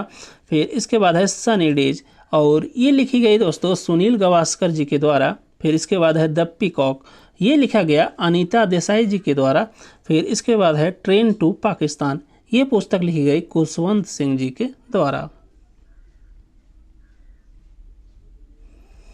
फिर इसके बाद आप लोग ध्यान में रखिएगा लेडी डॉक्टर, ये पुस्तक लिखी गई कविता राय जी के द्वारा।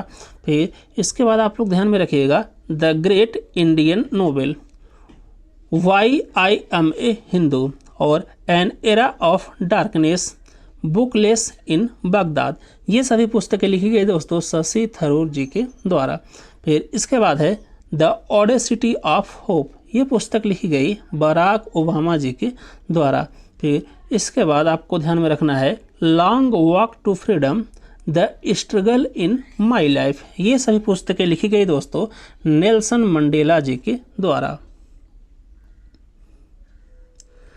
फिर इसके बाद आप लोग ध्यान में रखिएगा पोस्ट ऑफिस, ये पुस्तक लिखी गई रविंद्रनाथ टैगोर जी के द्वारा। और इसके बाद है बियॉन्ड द लाइन्स, ये पुस्तक लिखी गई कुलदीप नैयर जी के द्वारा।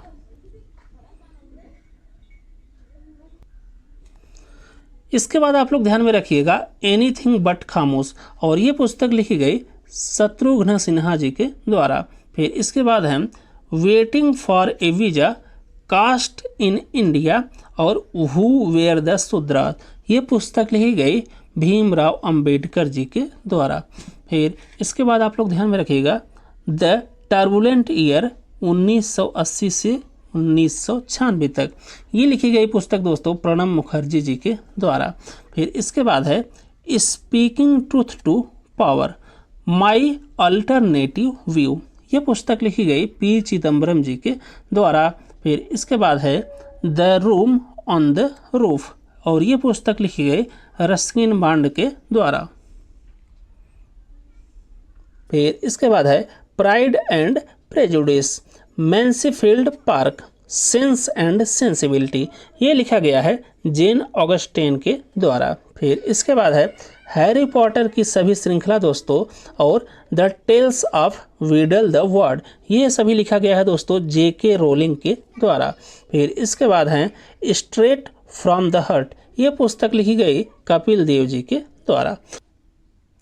इसके बाद दोस्तों आप लोग कुछ महत्वपूर्ण पत्रों को ध्यान में रखिएगा और इसे किसके द्वारा लिखा गया था। तो सबसे पहले आप लोग ध्यान में रखिएगा नवजीवन, यंग इंडिया और हरिजन, ये पत्र लिखे गए दोस्तों महात्मा गांधी जी के द्वारा। फिर इसके बाद है केसरी, मराठा और गीता रहस्य, ये लिखा गया था बाल गंगाधर तिलक जी के द्वारा। फिर इसके बाद है कॉमनवेल्थ, ये लिखा गया एनी बेसेंट जी के द्वारा। फिर इसके बाद है इंडिया डिवाइडेड, ये लिखा गया दोस्तों राजेंद्र प्रसाद जी के द्वारा। फिर इसके बाद आप लोग ध्यान में रखिएगा अनहैप्पी इंडिया, और ये लिखा गया लाला लाजपत राय जी के द्वारा। फिर इसके बाद है इंडिया विंस फ्रीडम, ये कहा गया या लिखा गया दोस्तों अबुल कलाम आज़ाद जी के द्वारा। फिर इसके बाद है डिस्कवरी ऑफ इंडिया, और ये लिखा गया जवाहरलाल नेहरू जी के द्वारा। फिर इसके बाद है आनंद मठ, और ये लिखा गया बंकिम चंद्र चट्टोपाध्याय जी के द्वारा। फिर इसके बाद आप लोग ध्यान में रखिएगा इंडिया स्ट्रगल, ये पुस्तक लिखी गई या पत्र लिखा गया दोस्तों सुभाष चंद्र बोस जी के द्वारा। और वंदे मातरम और लाइफ डिवाइन, ये लिखा गया दोस्तों अरविंद घोष जी के द्वारा। इसके बाद अगला क्वेश्चन देखिए, क्वेश्चन नंबर 11, और इसमें है सुल्तान अजलान शाह कप निम्न में से किस खेल से संबंधित है? तो सुल्तान अजलान शाह कप ये संबंधित है दोस्तों हॉकी से, जो कि है ऑप्शन नंबर बी में। तो यहाँ पर आप लोग ध्यान रखिएगा कि सुल्तान अजलान शाह कप ये संबंधित है हॉकी से।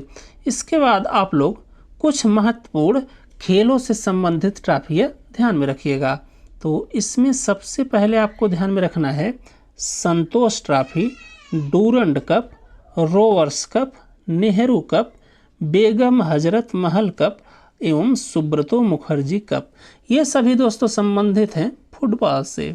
फिर इसके बाद आपको ध्यान में रखना है Beighton cup, Ranga Swami cup, Aga Khan cup, Dhyanchand trophy, Wellington cup, Guru Nanak championship जो कि दोस्तों महिलाओं के लिए होती है, और महाराजा रणजीत सिंह कप।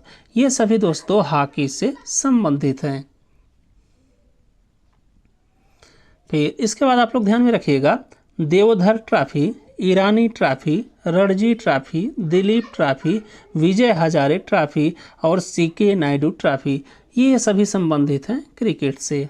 फिर इसके बाद है बर्ना बेलाक कप जो कि दोस्तों मेल या पुरुषों के लिए सब है, और फिर जय लक्ष्मी कप ये दोस्तों फीमेल या महिलाओं से संबंधित है। फिर इसके बाद है राजकुमारी चैलेंज कप, और ये दोस्तों जूनियर जो महिला होती हैं उनके लिए है। और फिर रामानुजन ट्रॉफी, और ये जूनियर मेल या जूनियर पुरुषों के लिए दोस्तों है रामानुजन ट्रॉफी, और ये सभी संबंधित हैं टेबल टेनिस से। इसके बाद आप लोग ध्यान में रखिएगा Uber cup, Thomas cup, Naurang cup और चड्ढा कप। ये सभी संबंधित हैं बैडमिंटन से। फिर इसके बाद है Bangalore challenge cup, federation cup और विलियम्स कप। ये होते हैं दोस्तों बास्केटबॉल में।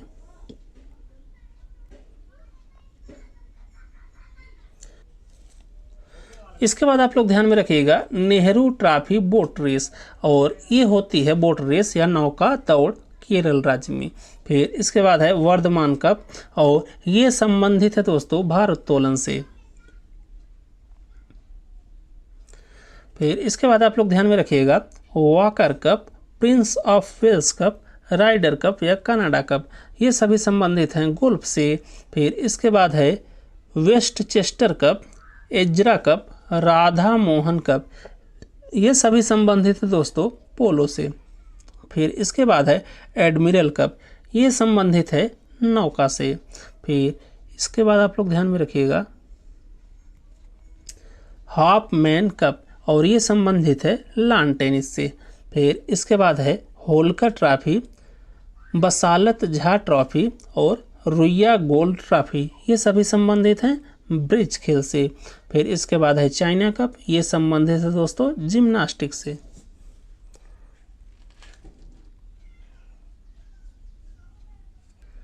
इसके बाद आप लोग कुछ महत्वपूर्ण खेल और उनकी शब्दावली को ध्यान में रखिएगा। तो सबसे पहले देखिए टेनिस, और ITF या इंटरनेशनल टेनिस फेडरेशन की स्थापना हुई दोस्तों 1913 में, जिसका हेडक्वार्टर है लंदन में।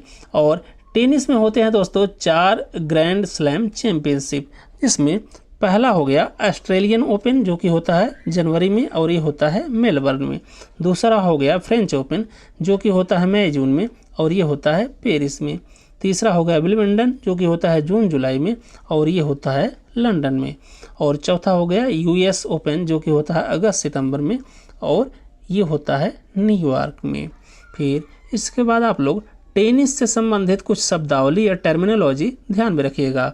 तो इसमें सबसे पहले आप लोग ध्यान रखिएगा डबल फॉल्ट, फिर इसके बाद है बैक हैंड ड्राइव, फिर इसके बाद है स्मैश, फिर इसके बाद है ट्राई ब्रेकर, फिर इसके बाद है ड्यूस, फिर इसके बाद है लव और फिर इसके बाद है सर्विस। ये सभी टर्मिनोलॉजी यूज होती है दोस्तों टेनिस में। इसके बाद अगला देखिए हॉकी, और हॉकी से संबंधित टर्मिनोलॉजी या शब्दावली है दोस्तों advantage, back stick, carry, sticks, under cutting, advancing, third party अवरोध, goal line, blue line, half way line, forward, corner, centre forward या बुली।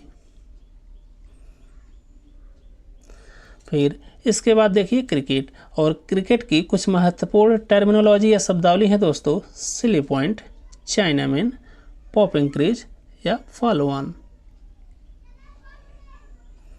इसके बाद देखिए वॉलीबॉल, और वॉलीबॉल की टर्मिनोलॉजी है दोस्तों blocking, rotation, net pass, aerial या antenna, switch, dig pass, booster, floater, love all, fore arm pass, scouting और क्विक स्मैश। फिर इसके बाद आप लोग ध्यान में रखिएगा टेबल टेनिस के कुछ महत्वपूर्ण शब्दावलियाँ, और ये है दोस्तों end line, let control, swing stroke, push stroke, top spin, back spin, drop shot, file, Chinese grip. इसके बाद आपको ध्यान में रखना है शतरंज, और इससे संबंधित टर्मिनोलॉजी या शब्दावली है दोस्तों bishop, capturing, checkmate, gambit, grand master, king, knight, queen, Elo rating एवं कैसल। और शतरंज की पहली महिला भारतीय ग्रैंड मास्टर हैं दोस्तों एस विजय लक्ष्मी, इनका भी नाम आप लोग ध्यान में रखिएगा। फिर इसके बाद देखिए बेसबॉल, और इसकी शब्दावली है diamond, hitter, home, pinch, base, battery, infield और आउटफील्ड। फिर इसके बाद है बिलियर्ड्स, और बिलियर्ड्स की शब्दावली है दोस्तों cue, jigger, bolting, break, block line, hazard, in off और स्क्रू बैक। इसके बाद देखिए बास्केटबॉल की शब्दावली, और इसकी है dunk, front court, lay up, held ball, tip off, centre line, free throw line. और फिर इसके बाद देखिए गोल्फ की कुछ महत्वपूर्ण शब्दावलियाँ, और ये है दोस्तों बोगी, बंकर, कैडी, फोरसम, पुटहॉल, लिम्स, आयरन और द ग्रीन। फिर इसके बाद आप लोग ध्यान रखिएगा फुटबॉल की कुछ महत्वपूर्ण शब्दावलियाँ या टर्मिनोलॉजी, और ये है red card, header, throw-ins, free kick, feint या ड्रिबल। फिर इसके बाद आपको ध्यान में रखना है तीरंदाजी की कुछ महत्वपूर्ण शब्दावलियाँ, और इसमें आप लोग बस एक ध्यान रखिएगा बुल आई और टारगेट। ये है दोस्तों तीरंदाजी की शब्दावली जो कि है बुल आई और टारगेट। फिर इसके बाद है तैराकी, और इसकी शब्दावली है butterfly, best stroke, free style, back stroke और क्रॉल। इसके बाद आपको ध्यान में रखना है कुश्ती की कुछ महत्वपूर्ण शब्दावलियाँ, और इसमें है दोस्तों rebout, headlock, half nelson, full nelson, mat, bridge, caution और अटैक। फिर इसके बाद है कबड्डी, और इसकी शब्दावली है दोस्तों रेडर, स्ट्रगल, ऑल आउट एवं कैंट। फिर इसके बाद है स्नूकर, और इसकी शब्दावली है पॉट, ब्रेक, सेंचुरी एवं फ्लूक।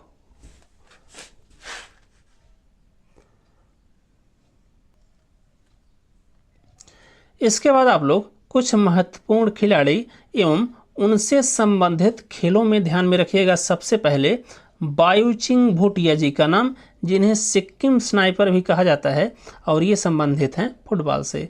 फिर इसके बाद आप लोग ध्यान में रखिएगा पीटी उषा जी का नाम, और इन्हें दोस्तों पायोली एक्सप्रेस या उड़ान परी के नाम से भी जाना जाता है।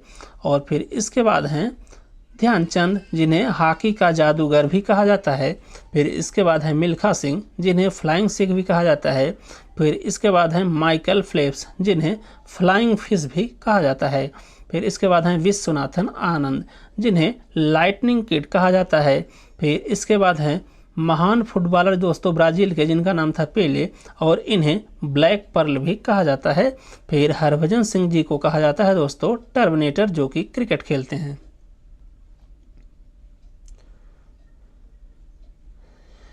इसके बाद दोस्तों इसी में आप लोग एक टेबल ध्यान में रखिएगा, जिसमें कुछ खिलाड़ी हैं और वो कौन सा खेल खेलते हैं वो दिया गया है।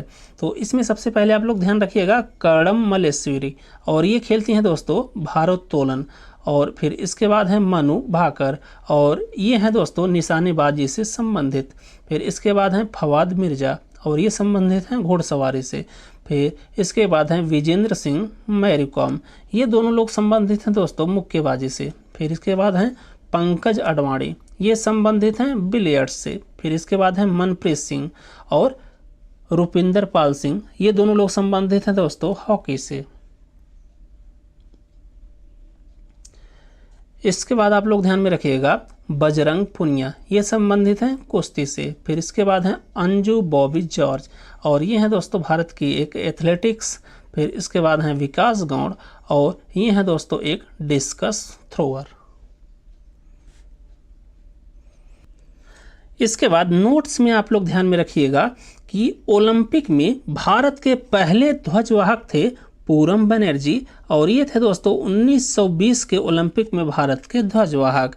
फिर इसके बाद आपको ध्यान में रखना है पहली बार ओलंपिक में स्वर्ण जीता गया दोस्तों अभिनव बिंद्रा जी के द्वारा राइफल शूटिंग में, और ये जीता गया 2008 के बीजिंग ओलंपिक में। फिर इसके बाद आपको ध्यान में रखना है 2016 रियो ओलंपिक, 2020 टोक्यो ओलंपिक, इन दोनों ओलंपिकों में दोस्तों लगातार रजत पदक या सिल्वर मेडल जीतने वाले पहली भारतीय महिला बनी पीवी संधू जी, जो कि खेलती हैं बैडमिंटन। फिर इसके बाद आपको ध्यान में रखना है साइना नेहवाल, जो कि बैडमिंटन खेलती हैं, और ये 2012 के ओलंपिक में कांस्य पदक विजेता थी। फिर इसके बाद आपको ध्यान में रखना है ओलंपिक में पदक प्राप्त करने वाले पहले भारतीय मुक्केबाज थे विजेंदर सिंह जी, जिन्हें 2008 के बीजिंग ओलंपिक में मुक्केबाजी में पदक प्राप्त हुआ था।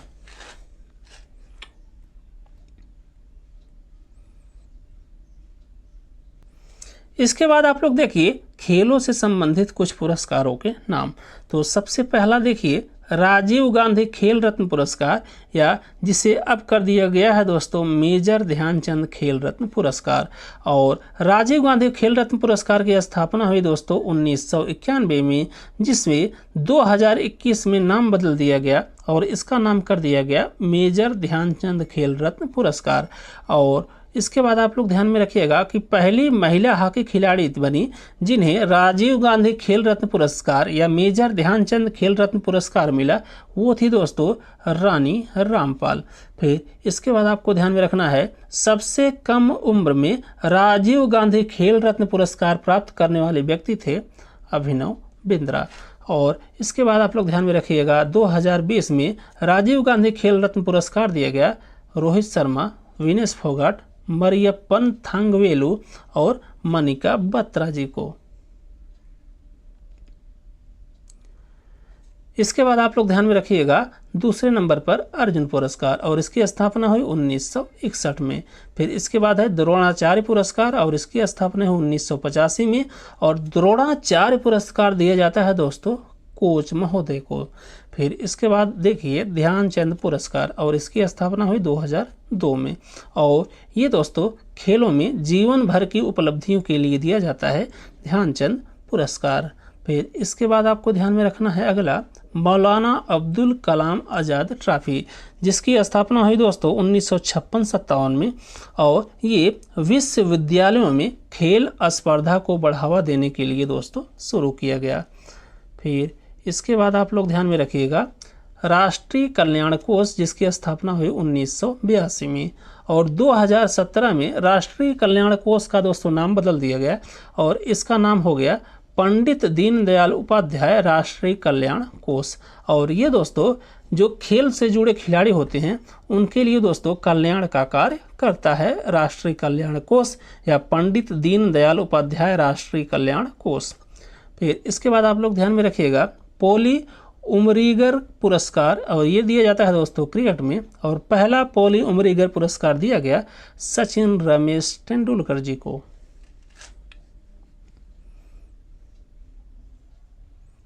इसके बाद अगला क्वेश्चन देखिए क्वेश्चन नंबर 11, और इसमें है निम्न में से किस राज्य या केंद्र शासित प्रदेश में Mahatma Gandhi marine national park स्थित है। तो इसके लिए राइट आंसर हो जाएगा दोस्तों ऑप्शन नंबर सी, जो कि है अंडमान निकोबार द्वीप समूह। तो आप लोग यहाँ पर ध्यान में रखिएगा कि Mahatma Gandhi marine national park ये स्थित है दोस्तों अंडमान निकोबार द्वीप समूह या केंद्र शासित प्रदेश में। इसके बाद दोस्तों कुछ महत्वपूर्ण पॉइंट आप लोग ध्यान में रखिएगा नेशनल पार्क या राष्ट्रीय उद्यानों से। तो इसमें सबसे पहले आप लोग ध्यान में रखिएगा भारत का पहला राष्ट्रीय उद्यान या नेशनल पार्क है जिम कॉर्बेट नेशनल पार्क, और यहीं से होकर बहती हैं दोस्तों रामगंगा नदी। फिर इसके बाद आप लोग ध्यान में रखिएगा अगला पॉइंट, और इसमें है भारत में सबसे अधिक नेशनल पार्क या राष्ट्रीय उद्यान स्थित है दोस्तों मध्य प्रदेश में, जो कि हैं 11। और इसके बाद आपको ध्यान में रखना है भारत का सबसे बड़ा नेशनल पार्क या राष्ट्रीय उद्यान है दोस्तों हिमिस नेशनल पार्क, और ये स्थित है जम्मू और कश्मीर राज्य में। फिर इसके बाद आपको ध्यान में रखना है भारत का सबसे बड़ा बाघ अभ्यारण्य, और ये है दोस्तों नागार्जुन सागर बाघ अभ्यारण्य, और ये स्थित है आंध्र प्रदेश राज्य में। फिर इसके बाद आप लोग ध्यान में रखिएगा बर्ड मैन ऑफ इंडिया, और ये कहा जाता है दोस्तों सलीम अली को। और यहीं पर आप लोग ध्यान में रखिएगा कि सलीम अली राष्ट्रीय पक्षी उद्यान ये स्थित है दोस्तों जम्मू और कश्मीर में। फिर इसके बाद आप लोग ध्यान में रखिएगा देश में सर्वाधिक वन्य जीव अभ्यारण्य है दोस्तों अंडमान और निकोबार द्वीप समूह में, जो कि हैं 94।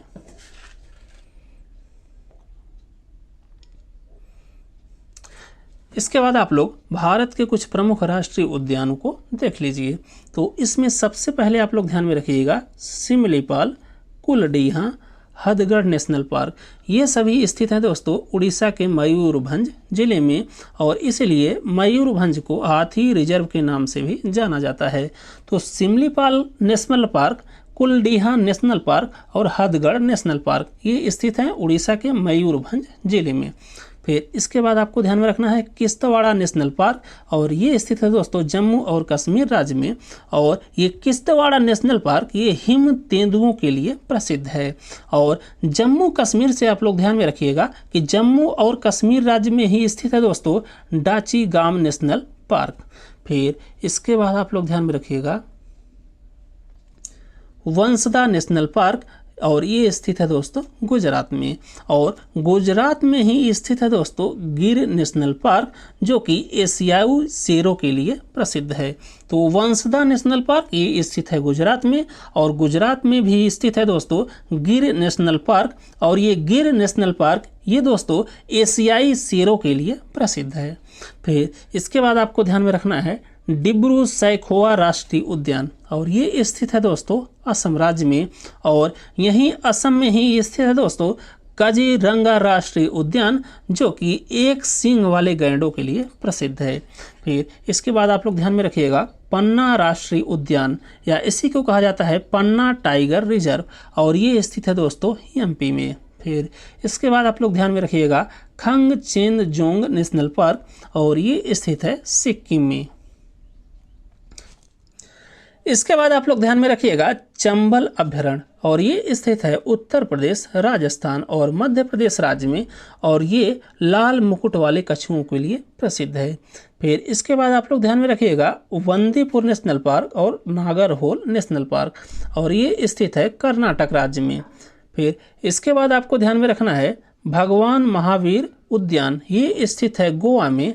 फिर इसके बाद आपको ध्यान में रखना है केबुल लामजाओ नेशनल पार्क, और ये है दोस्तों तैरता हुआ नेशनल पार्क, जो कि है मणिपुर राज्य में। फिर इसके बाद आपको ध्यान में रखना है रोहिला राष्ट्रीय उद्यान, जो कि स्थित है हिमाचल प्रदेश में। फिर इसके बाद है चंदौली राष्ट्रीय उद्यान, और ये चंदौली राष्ट्रीय उद्यान है महाराष्ट्र में। फिर इसके बाद है क्लाउडेड लेपर्ड नेशनल पार्क, ये स्थित है दोस्तों त्रिपुरा में, और दुधवा और चंद्रप्रभा नेशनल पार्क ये दोनों स्थित हैं दोस्तों उत्तर प्रदेश में।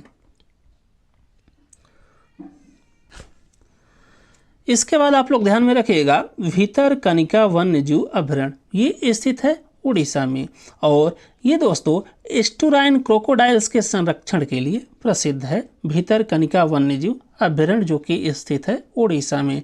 फिर इसके बाद आप लोगों को ध्यान में रखना है मानस वन्य जीव अभयारण्य जो कि स्थित है असम में। फिर इसके बाद आप लोग ध्यान में रखिएगा श्री विल्लीपुथुर हाथी अभयारण्य, ये स्थित है तमिलनाडु में।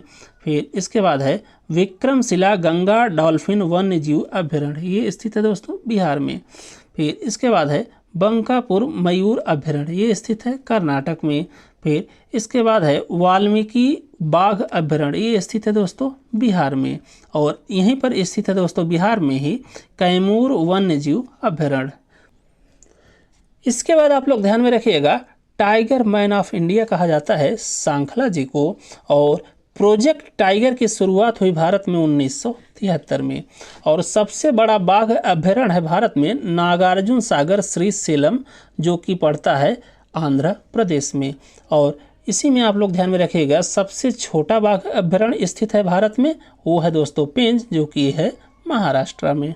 और विश्व का सबसे ऊंचाई पर स्थित बाघ रिजर्व है दोस्तों नाम दफा जो कि है अरुणाचल प्रदेश में। और वर्तमान में भारत में कुल 55 बाघ अभयारण्य स्थित हैं।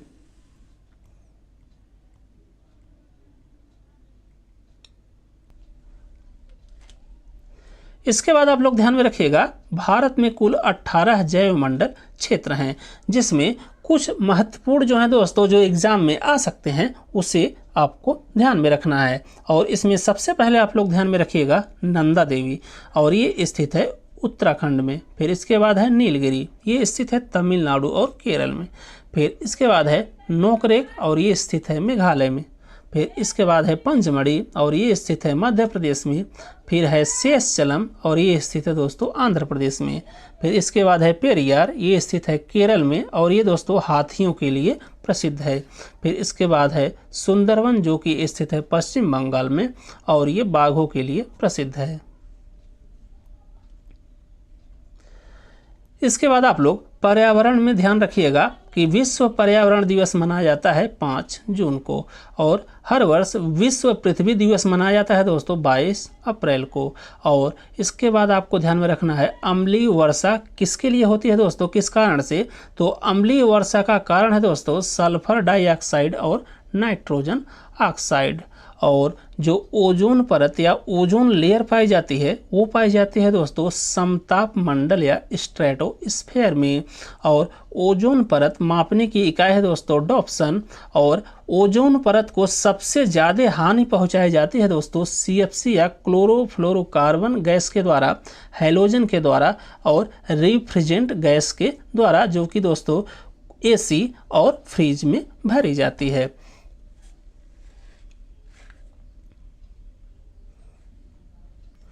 इसके बाद आप लोग ध्यान में रखिएगा ग्रीन हाउस गैसें कौन कौन सी हैं। तो ग्रीन हाउस गैसें होती हैं दोस्तों कार्बन डाइऑक्साइड या CO2, मीथेन या CH4, नाइट्रस ऑक्साइड या N2O, ओजोन या O3 और क्लोरोफ्लोरोकार्बन या CFC। ये सभी होती हैं दोस्तों ग्रीन हाउस गैसें। फिर इसके बाद आप लोग ध्यान में रखिएगा आर्सेनिक भूमिगत जल को प्रदूषित करने वाला मुख्य कारक है। तो आर्सेनिक भूमिगत जल को प्रदूषित करने वाला मुख्य कारक है, इसे आप लोग ध्यान में रखिएगा। इसके बाद आप लोग ध्यान में रखिएगा जैव मंडल क्या होता है। तो पृथ्वी पर मौजूद सभी सजीवों से बना भौतिक पर्यावरण जो एक दूसरे से क्रिया करते हैं उन्हें कहा जाता है दोस्तों जैव मंडल। और जीवों और उनके पर्यावरण के मध्य अंतर संबंधों के अध्ययन को कहा जाता है पारिस्थितिकी। और इसके बाद आप लोग ध्यान में रखिएगा पारिस्थितिकी तंत्र का जैविक घटक होता है दोस्तों घास। और जैव आवर्धन का कारण है दोस्तों DDT या डाइक्लोरो डाइफिनाइल ट्राइक्लोरोमेथेन। और भारत में सर्वाधिक जैव विविधता वाला क्षेत्र है पश्चिमी घाट या जिसे हॉट स्पॉट भी कहा जाता है।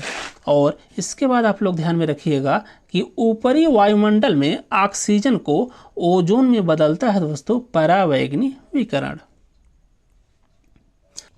इसके बाद आप लोग पर्यावरण आंदोलन से संबंधित कुछ व्यक्तियों का नाम ध्यान में रखिएगा। तो सबसे पहले आप लोग ध्यान में रखिएगा एपिको आंदोलन, और इससे जुड़े व्यक्ति थे पी हेगड़े। फिर इसके बाद है नर्मदा बचाओ, और इससे जुड़े व्यक्ति हैं मेघा पाटकर। फिर इसके बाद है चिपको आंदोलन, और इससे जुड़े व्यक्ति हैं एस.एल. बहुगुणा। इसके बाद आप लोग ध्यान में रखिएगा खाद्य श्रृंखला या फूड चेन, और इसमें आपको ध्यान में रखना है कि जब एक पोषी स्तर से दूसरे पोषी स्तर में ऊर्जा का स्थानांतरण होता है तो उसे कहा जाता है दोस्तों खाद्य श्रृंखला या फूड चेन। और इसमें एक चीज़ आप लोग नोट करके रखिएगा कि जो ऊर्जा का स्थानांतरण होता है एक पोषी स्तर से दूसरे पोषी स्तर में, वो होता है दोस्तों सिर्फ और सिर्फ 10% या 10%। फिर इसके बाद आप लोग ध्यान में रखिएगा जीव जो खाद्य श्रृंखला से जुड़ते हैं उन्हें कहा जाता है ट्रॉपिक स्तर। फिर इसके बाद आपको ध्यान में रखना है सबसे शीर्ष शिकारी होते हैं दोस्तों गरुड़। इसके बाद आप लोग ध्यान में रखिएगा प्रथम ट्रॉपिक स्तर या T1, जिन्हें उत्पादक भी कहा जाता है, और इसके एग्जाम्पल हैं दोस्तों घास, फाइटोप्लैंक्टन या बैक्टीरिया और पेड़। फिर इसके बाद है दूसरा ट्रॉपिक स्तर या T2, और इन्हें प्राथमिक उपभोक्ता भी कहा जाता है, और इसके एग्जाम्पल हैं कीड़ा, जू प्लैंक्टन, गाय और हिरण। फिर इसके बाद है तृतीय ट्रॉपिक स्तर या T3, जिन्हें द्वितीय उपभोक्ता भी कहा जाता है, और इसके एग्जाम्पल हैं मेढक, मछली, पक्षी और भेड़िया। इसके बाद आप लोग ध्यान में रखिएगा चतुर्थ ट्रॉपिक स्तर या T4, जिन्हें शीर्ष उपभोक्ता भी कहा जाता है, और इसके एग्जाम्पल हैं आदमी और शेर।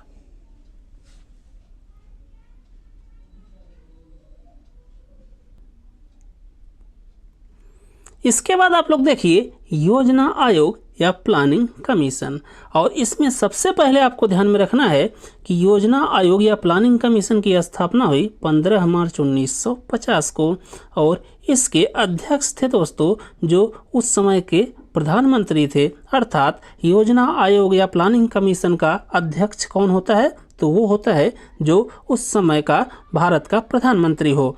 तो जब दोस्तों योजना आयोग या प्लानिंग कमीशन की स्थापना हुई तब इसके अध्यक्ष थे जवाहरलाल नेहरू जी, और उपाध्यक्ष थे दोस्तों गुलजारी लाल नंदा जी, और योजना आयोग या प्लानिंग कमीशन के अंतिम उपाध्यक्ष हुए मोंटेक सिंह अहलुवालिया जी। और योजना आयोग या प्लानिंग कमीशन का कार्य क्या होता है उसको देख लीजिए आप लोग। तो इसका कार्य होता है पंचवर्षीय योजनाओं के माध्यम से देश की आर्थिक और सामाजिक स्थिति को देखना, और योजना आयोग या प्लानिंग कमीशन के द्वारा कुल 12 पंचवर्षीय योजनाएं जारी की गईं।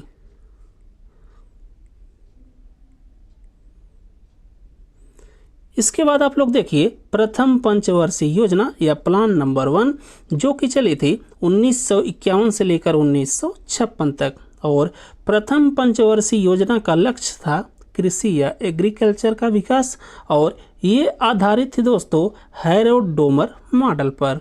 और यहाँ पर दोस्तों प्रथम पंचवर्षीय योजना के दौरान सामुदायिक विकास परियोजना की शुरुआत की गई, और भाखड़ा नांगलबाद, हीराकुंड बांध और मोट्टूर बांध की स्थापना की गई।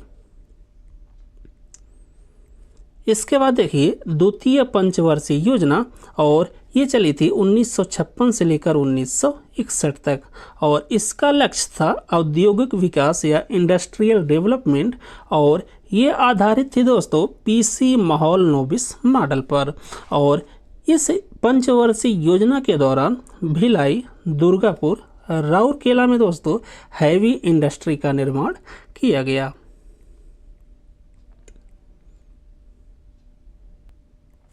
इसके बाद आप लोग देखिए तीसरी पंचवर्षीय योजना, और ये चली थी 1961 से लेकर 1966 तक, और इस योजना का लक्ष्य था दोस्तों कृषि या एग्रीकल्चर का विकास। और इस योजना के दौरान दोस्तों गौडगिल योजना की शुरुआत हुई, और हरित क्रांति की भी शुरुआत हुई। और हरित क्रांति से आप लोग ध्यान में रखिएगा कि हरित क्रांति का जनक कहा जाता है दोस्तों अंतर्राष्ट्रीय या इंटरनेशनल लेवल पर नॉर्मन बोरलॉग को, और भारत में हरित क्रांति का जनक कहा जाता है MS स्वामीनाथन जी को, और भारत में दोस्तों श्वेत क्रांति का जनक कहा जाता है वर्गीस कुरियन को। इसके बाद आप लोग ध्यान में रखिएगा दोस्तों, तीसरी पंचवर्षीय योजना के ही दौरान दोस्तों चीन के साथ भारत का युद्ध हो गया 1962 में और पाकिस्तान के साथ भारत का युद्ध हो गया 1965 में। इसके बाद आप लोग ध्यान में रखिएगा चौथी पंचवर्षीय योजना, और ये चली थी 1969 से लेकर 1974 तक, और इसका लक्ष्य था आत्मनिर्भरता या सेल्फ डिपेंडेंसी। और इसके दौरान दोस्तों 14 बैंकों को नेशनलाइज या राष्ट्रीयकरण किया गया। तो यहाँ पर आप लोग ध्यान में रखिएगा कि चौथी पंचवर्षीय योजना के दौरान 14 बैंकों का राष्ट्रीयकरण या नेशनलाइजेशन किया गया था।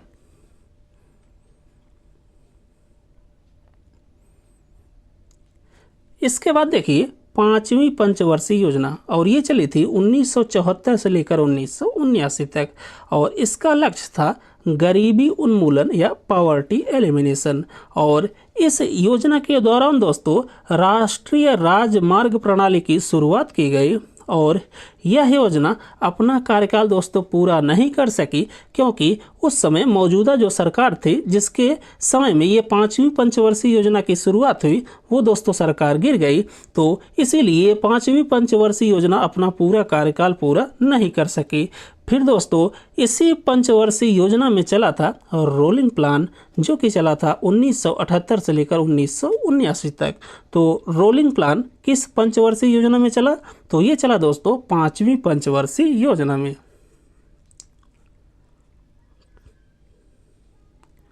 इसके बाद आप लोग ध्यान में रखिएगा छठी पंचवर्षीय योजना, और ये चली थी 1980 से लेकर 1985 तक, और इसका लक्ष्य था दोस्तों गरीबी उन्मूलन या पॉवर्टी एलिमिनेशन। और इसमें भी दोस्तों 6 बैंकों का राष्ट्रीयकरण या नेशनलाइजेशन किया गया। और इसके बाद इसी पंचवर्षीय योजना में नाबार्ड की स्थापना की गई दोस्तों। और इसके बाद इसी पंचवर्षीय योजना के दौरान गरीबी हटाओ का नारा दिया गया श्रीमती इंदिरा गांधी जी के द्वारा।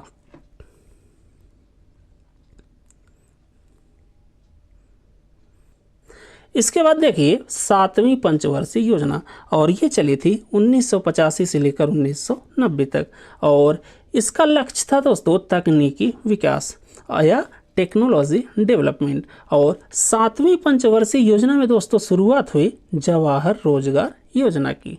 फिर इसके बाद आगे देखिए आठवीं पंचवर्षीय योजना, और ये चली थी 1992 से लेकर 1997 तक। और आठवीं पंचवर्षीय योजना के दौरान दोस्तों आया LPG मॉडल या लिबरलाइजेशन, प्राइवेटाइजेशन और ग्लोबलाइजेशन मॉडल। तो यहाँ पर आप लोग ध्यान में रखिएगा कि LPG मॉडल या लिबरलाइजेशन, प्राइवेटाइजेशन और ग्लोबलाइजेशन ये मॉडल आया आठवीं पंचवर्षीय योजना के दौरान। और यहीं पर आपको ध्यान में रखना है कि विदेशी निवेश की शुरुआत हो गई भारत में आठवीं पंचवर्षीय योजना के दौरान। जब से आया दोस्तों लिबरलाइजेशन अर्थात उदारीकरण, प्राइवेटाइजेशन अर्थात निजीकरण और ग्लोबलाइजेशन अर्थात वैश्वीकरण, ये जो तीनों मॉडल दोस्तों आए भारत में, तो वहीं से शुरुआत हो गया विदेशी निवेश की। जो ये सब हुआ था आठवीं पंचवर्षीय योजना के दौरान, जो कि चली थी 1992 से लेकर 1997 तक।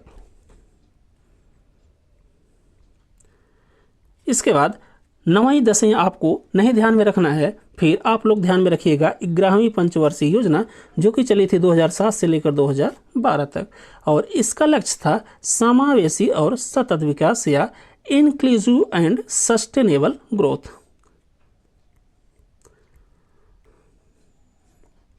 इसके बाद आप लोग ध्यान में रखिएगा 12वीं पंचवर्षीय योजना, और इसे चलना था 2012 से लेकर 2017 तक, लेकिन बीच में ही दोस्तों 2015 में ही प्लानिंग कमीशन या योजना आयोग को समाप्त कर दिया गया था।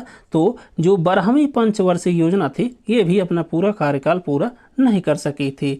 लेकिन आप लोग ध्यान में रखिएगा कि 12वीं पंचवर्षीय योजना का लक्ष्य था तेज समावेशी और सतत विकास अर्थात faster inclusive and sustainable growth. इसके बाद आप लोग देख लीजिए दोस्तों टोटल प्लानिंग हॉलीडे कितना था योजना आयोग या प्लानिंग कमीशन के द्वारा जो भी योजना जारी की गई उसके बीच में। तो सबसे पहले आप लोग ध्यान में रखिएगा 1966 से लेकर 1969 के बीच में यहाँ पर था 3 वर्षों या 3 ईयर के लिए छुट्टी। फिर इसके बाद 1979 से लेकर 1980 के बीच में यहाँ पर था 1 ईयर के लिए छुट्टी। और फिर 1990 से लेकर 1992 के बीच में यहाँ पर था 2 ईयर के लिए छुट्टी। तो कुल प्लानिंग हॉलीडे हो गया दोस्तों 3 2 5 1 6 साल के लिए दोस्तों कुल हॉलीडे था प्लानिंग कमीशन या योजना आयोग के द्वारा जो भी योजना जारी की गई उसके बीच में।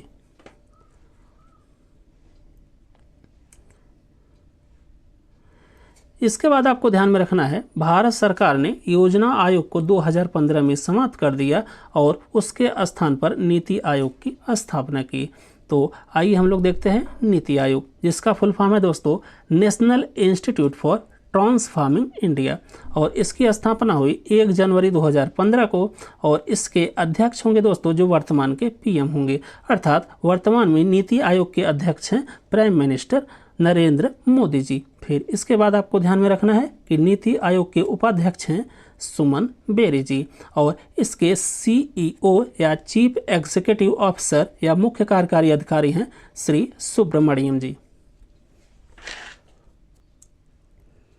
इसके बाद देखिए कुछ महत्वपूर्ण दिवस, और इसमें सबसे पहले आप लोग ध्यान रखिएगा अंतर्राष्ट्रीय शांति दिवस। यह मनाया जाता है दोस्तों हर वर्ष 21 सितंबर को। फिर इसके बाद है विश्व शौचालय दिवस, ये मनाया जाता है 19 नवंबर को। फिर इसके बाद है राष्ट्रीय मतदाता दिवस, ये मनाया जाता है 25 जनवरी को। फिर इसके बाद है विश्व आर्द्रभूमि दिवस, ये मनाया जाता है 2 फरवरी को। फिर इसके बाद है प्रवासी भारतीय दिवस, ये मनाया जाता है 9 जनवरी को। फिर इसके बाद है किसान दिवस, ये मनाया जाता है 30 दिसंबर को। फिर इसके बाद है राष्ट्रीय एकता दिवस, ये मनाया जाता है 31 अक्टूबर को। फिर इसके बाद है कारगिल दिवस, ये मनाया जाता है 26 जुलाई को। और इसके बाद है अंतर्राष्ट्रीय महिला दिवस, ये मनाया जाता है 8 मार्च को। फिर इसके बाद आप लोग ध्यान में रखिएगा राष्ट्रीय महिला दिवस, ये मनाया जाता है 13 फरवरी को। फिर इसके बाद है राष्ट्रीय बालिका दिवस, ये मनाया जाता है 24 जनवरी को। फिर इसके बाद है ओजोन परत संरक्षण दिवस, ये मनाया जाता है 16 सितंबर को। फिर इसके बाद है अंतर्राष्ट्रीय साक्षरता दिवस, ये मनाया जाता है 8 सितंबर को। फिर इसके बाद है विश्व बांस दिवस, ये मनाया जाता है 18 सितंबर को। फिर इसके बाद है विश्व स्वास्थ्य दिवस, ये मनाया जाता है 7 अप्रैल को। फिर इसके बाद है योग दिवस, ये मनाया जाता है 21 जून को। फिर इसके बाद आप लोग ध्यान में रखिएगा पृथ्वी दिवस, ये मनाया जाता है 22 अप्रैल को। पर्यावरण दिवस, ये मनाया जाता है 5 जून को। विश्व जल दिवस, ये मनाया जाता है 22 मार्च को। और विश्व महासागर दिवस, ये मनाया जाता है 8 जून को। इसके बाद आप लोग ध्यान में रखिएगा 16 दिसंबर 1971 से दोस्तों हर वर्ष 16 दिसंबर के दिन को मनाया जाता है विजय दिवस के रूप में। फिर राष्ट्रीय शिक्षा दिवस, ये मनाया जाता है दोस्तों 11 नवंबर को। और शिक्षक दिवस, ये मनाया जाता है 5 सितंबर को। इसके बाद आप लोग देख लीजिए वस्तु एवं सेवा कर, गुड्स एंड सर्विस टैक्स या जीएसटी।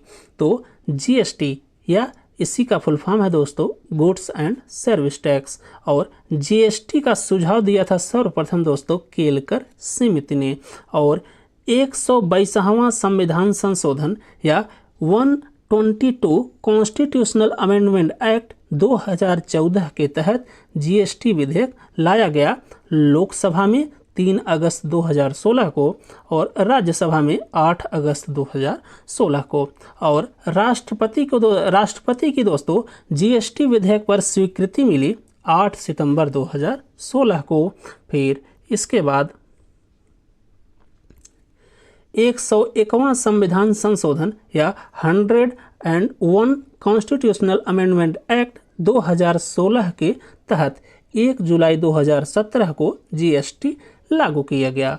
फिर इसके बाद नोट्स में आप लोग ध्यान में रखिएगा कि केंद्र द्वारा राज्यों के होने वाले नुकसान की भरपाई का आश्वासन दिया गया दोस्तों जीएसटी लागू करने के दौरान, और ये आश्वासन मिला दोस्तों केंद्र सरकार के द्वारा 5 सालों तक, अर्थात 5 सालों तक जीएसटी लागू करने के दौरान राज्यों को जो भी नुकसान होगा उसकी भरपाई केंद्र सरकार करेगी। फिर इसके बाद आप लोग ध्यान में रखिएगा जीएसटी के प्रकार, और ये होते हैं दोस्तों कुल 4 प्रकार के, जिसमें एक हो गया CGST अर्थात सेंटर जीएसटी, फिर दूसरा हो गया SGST अर्थात स्टेट जीएसटी, फिर तीसरा हो गया UTGST अर्थात यूनियन टेरिटरी जीएसटी, और चौथा हो गया IGST अर्थात इंटीग्रेटेड जीएसटी।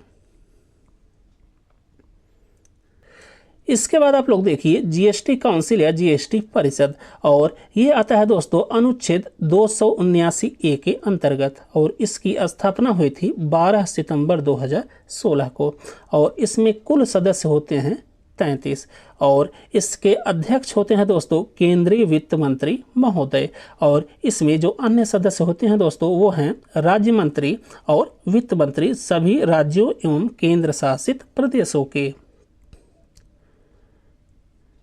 इसके बाद आपको ध्यान में रखना है जीएसटी टैक्स स्लैब, और ये होता है दोस्तों 0%, 5%, 12%, 18% और 28%। और जीएसटी कब लगेगा? जब दोस्तों सालाना टर्नओवर 40 लाख या कुछ दशाओं में 20 लाख हो।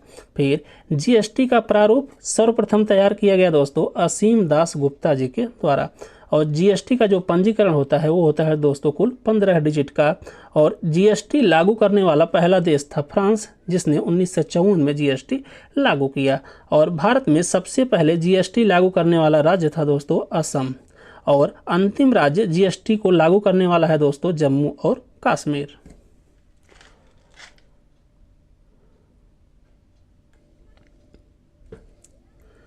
इसके बाद देखिए जनगणना या सेंसस 2011, तो इसमेमें आप लोग सबसे पहले ध्यान में रखिएगा कि जनगणना यह आता है दोस्तों गृह मंत्रालय या होम मिनिस्ट्री के अंतर्गत, और 1881 में पहली बार जनगणना कराई गई दोस्तों भारत में, और स्वतंत्र भारत की पहली जनगणना हुई 1951 में। फिर इसके बाद आप लोग ध्यान में रखिएगा कि 2011 में जो जनगणना हुई वो स्वतंत्र भारत की 7वीं जनगणना हुई, और वैसे दोस्तों 15वीं जनगणना हुई थी। और जो 2011 में जनगणना हुई उसका जो क्या नारा था दोस्तों, तो वो था हमारी जनगणना और हमारा भविष्य। इसके बाद आपको ध्यान में रखना है विश्व के 2.4% भौगोलिक क्षेत्र में विश्व की 17.5% जनसंख्या दोस्तों भारत में निवास करती है, और भारत में जो दशकीय वृद्धि थी वो थी दोस्तों 17.7%, जिसमें मैक्सिमम थी सबसे ज़्यादा मेघालय में, इसके बाद आता है अरुणाचल प्रदेश, फिर है इसके बाद बिहार, और मिनिमम दशकीय वृद्धि थी दोस्तों भारत में नागालैंड की, और वो थी -6%।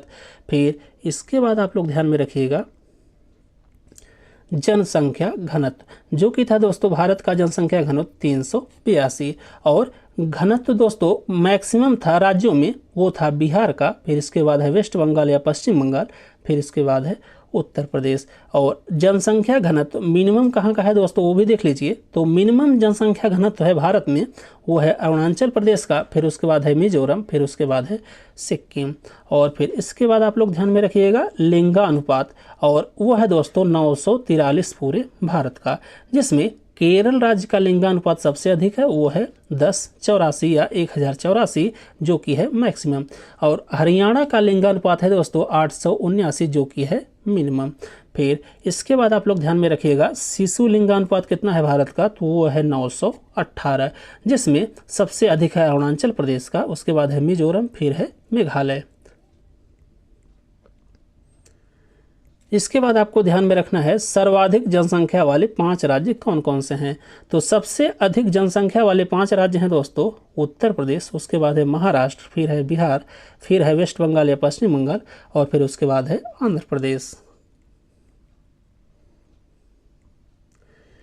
इसके बाद आप लोग देखिए साक्षरता, तो भारत की साक्षरता है दोस्तों 73%, जिसमें मेल या पुरुष साक्षरता है 80.9% और फीमेल या महिला साक्षरता है वो है 64.6%। और सर्वाधिक साक्षरता वाले राज्य हैं केरल, फिर उसके बाद आता है मिजोरम, फिर उसके बाद है गोवा। और न्यूनतम साक्षरता वाले राज्य हैं दोस्तों बिहार, और फिर उसके बाद है राजस्थान। इसके बाद आप लोग ध्यान में रखिएगा 40 लाख से अधिक जनसंख्या वाले राज्य हैं भारत में कुल 9, जिसमें